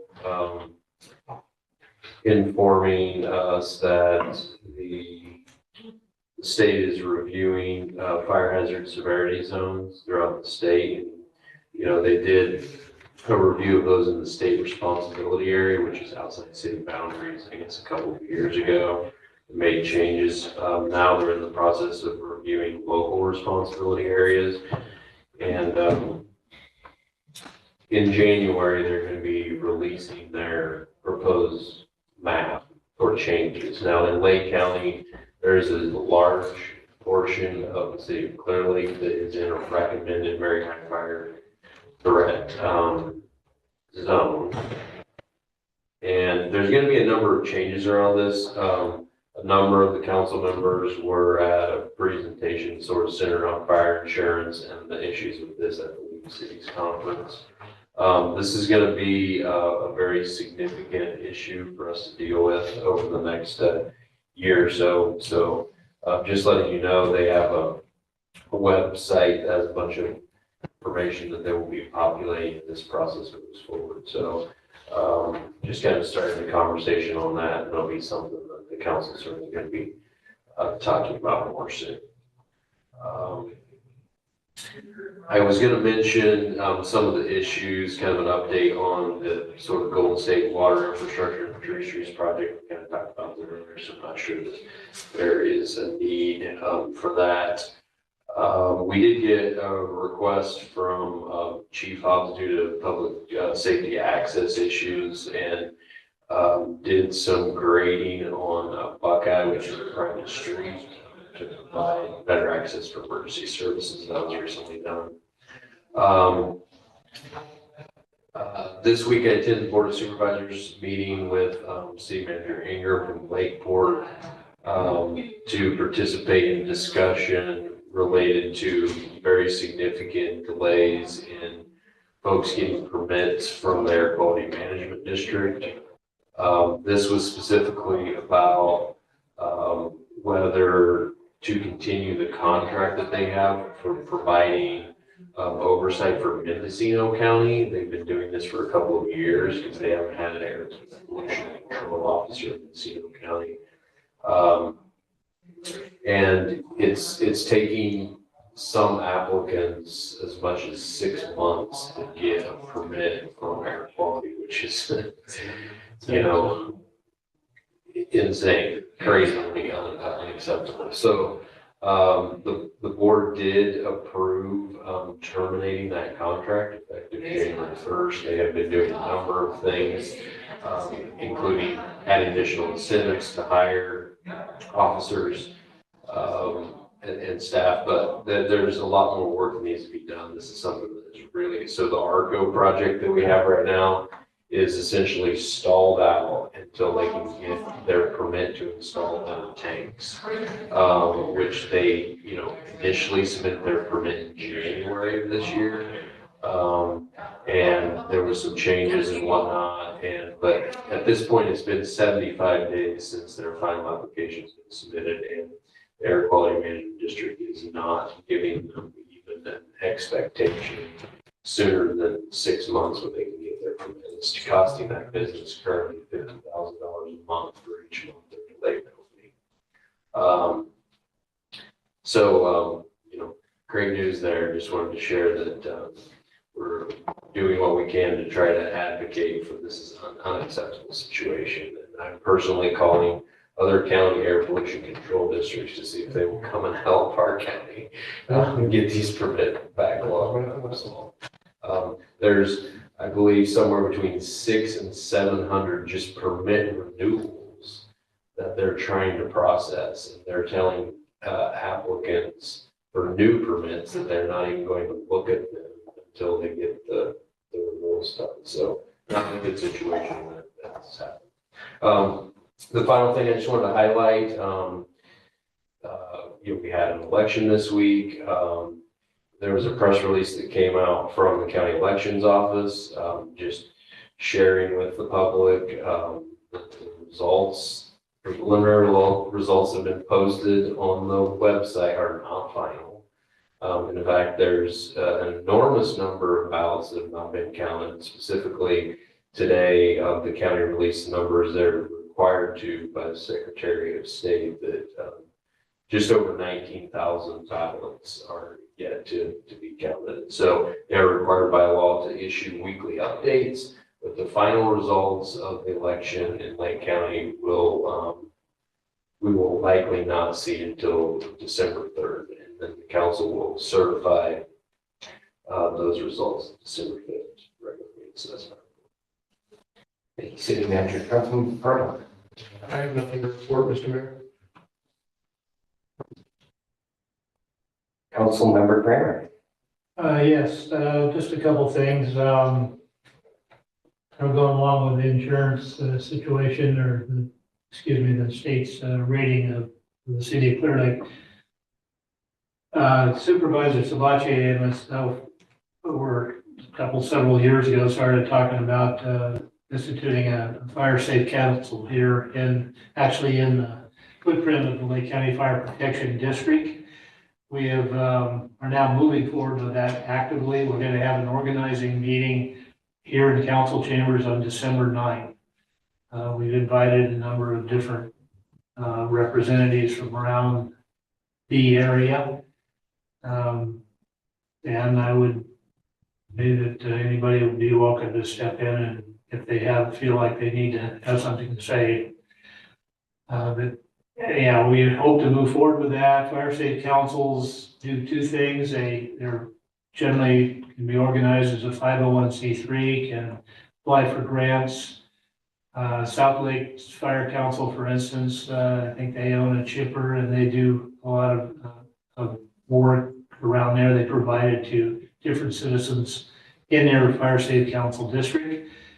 Secondly, under the Fire Safe Council umbrella, there's also Firewise communities, which are smaller communities within that area. For instance, several blocks out in the avenues, and the idea there is to get an individual or individuals out there that would like to lead the charge in that area and give them the tools to do it with. So we're moving forward with that. Also, with my LARCA hat on, we've been meeting the last 3 weekends in the Boyles Fire area. We've so far given out grants totaling just about $60,000. We have a few more destroyed homes to find the owners, to be honest. And then we're going to be starting to going back and looking at those that are damaged either by smoke or partial burns. So I'm sure that we will spend $100,000 when we're done for financial assistance in the Boyles area. That's all I have. Councilmember Sloot. I have no report since I was out of town, out of the country. Vice Mayor Overton. I think it's after recording the thing without counting. Good time, right? So we had a vaccine clinic, and thanks to Jameson Humane Society down from Napa. I've been doing this with them for pretty much since I've been at the senior center, probably 8 or 9 years now. Along with Charmaine came in with her organization and volunteers. We had great turnout. We, anticipated hoping we made 200 if we could make it that far, but we actually made it to about 270 some animals that we were able to vaccine, and we had 3 wonderful vets there, which was totally shocking because normally that's what you don't have. So, I mean, it was a great event. Everybody was very patient. We're gonna hopefully we'll be able to do it again. We're trying for March to do it again for our community. So I just really want to say thank you to all the volunteers. I don't know all their names, but there was a ton of volunteers there. Charmaine and Brenda did a great job trying to get that all put together. So I just really want to thank them for coming up from Napa to help us out here. And is it Jameson that was Jameson Ranch? Is that? Yeah. Jameson Ranch. I understand that they're looking at 4 more clinics. Well, I don't know, that's not them, that's the That's the other SPCA. one. So SPCA is also working to try to do 4 clinics. That's they got funding, I think, for 2 right now. They're looking forward, but theirs is, I believe. Those are spay and neuter though. Spay and neutering, ours is just a vaccine and chipping. So I would love to do spay and neutering, but that's pretty expensive. And then all went well today with our inspection of our kitchen, so we will be opening up Monday at the senior center itself. So we're excited. We took a time, and it was very frustrating and aggravating, I think, to all of us. But we got a wonderful kitchen and space there, so we're very happy that we're finally going to be opening. So all seniors can come down there, and I'm thinking probably after the holidays in January. We also have been designated as a blue zone. We have been for quite some time, but since we haven't been there, we haven't, so we'd like to do like kind of a nice opening, grand reopening along with the blue zone and just kind of have a big event, and we'll probably get in January to do that. So, thank you very much. Thank you, and I'll go ahead, nothing to report at the moment. For agenda items. Hearing none. Oh, yes. One more thing, let's not forget the flag lowering on the 12th, and I'd like to send a thank you out to all our veterans that serve for us and that are serving for us right now, keeping us safe. Thank you, Vice Mayor. All right, we are now gonna move to closed session. Thank you all for joining us this week, and see you in 3 weeks. 3 weeks, maybe. 4 weeks. Actually, yeah, we don't have a meeting. No, we're gonna have a See you in 2 weeks.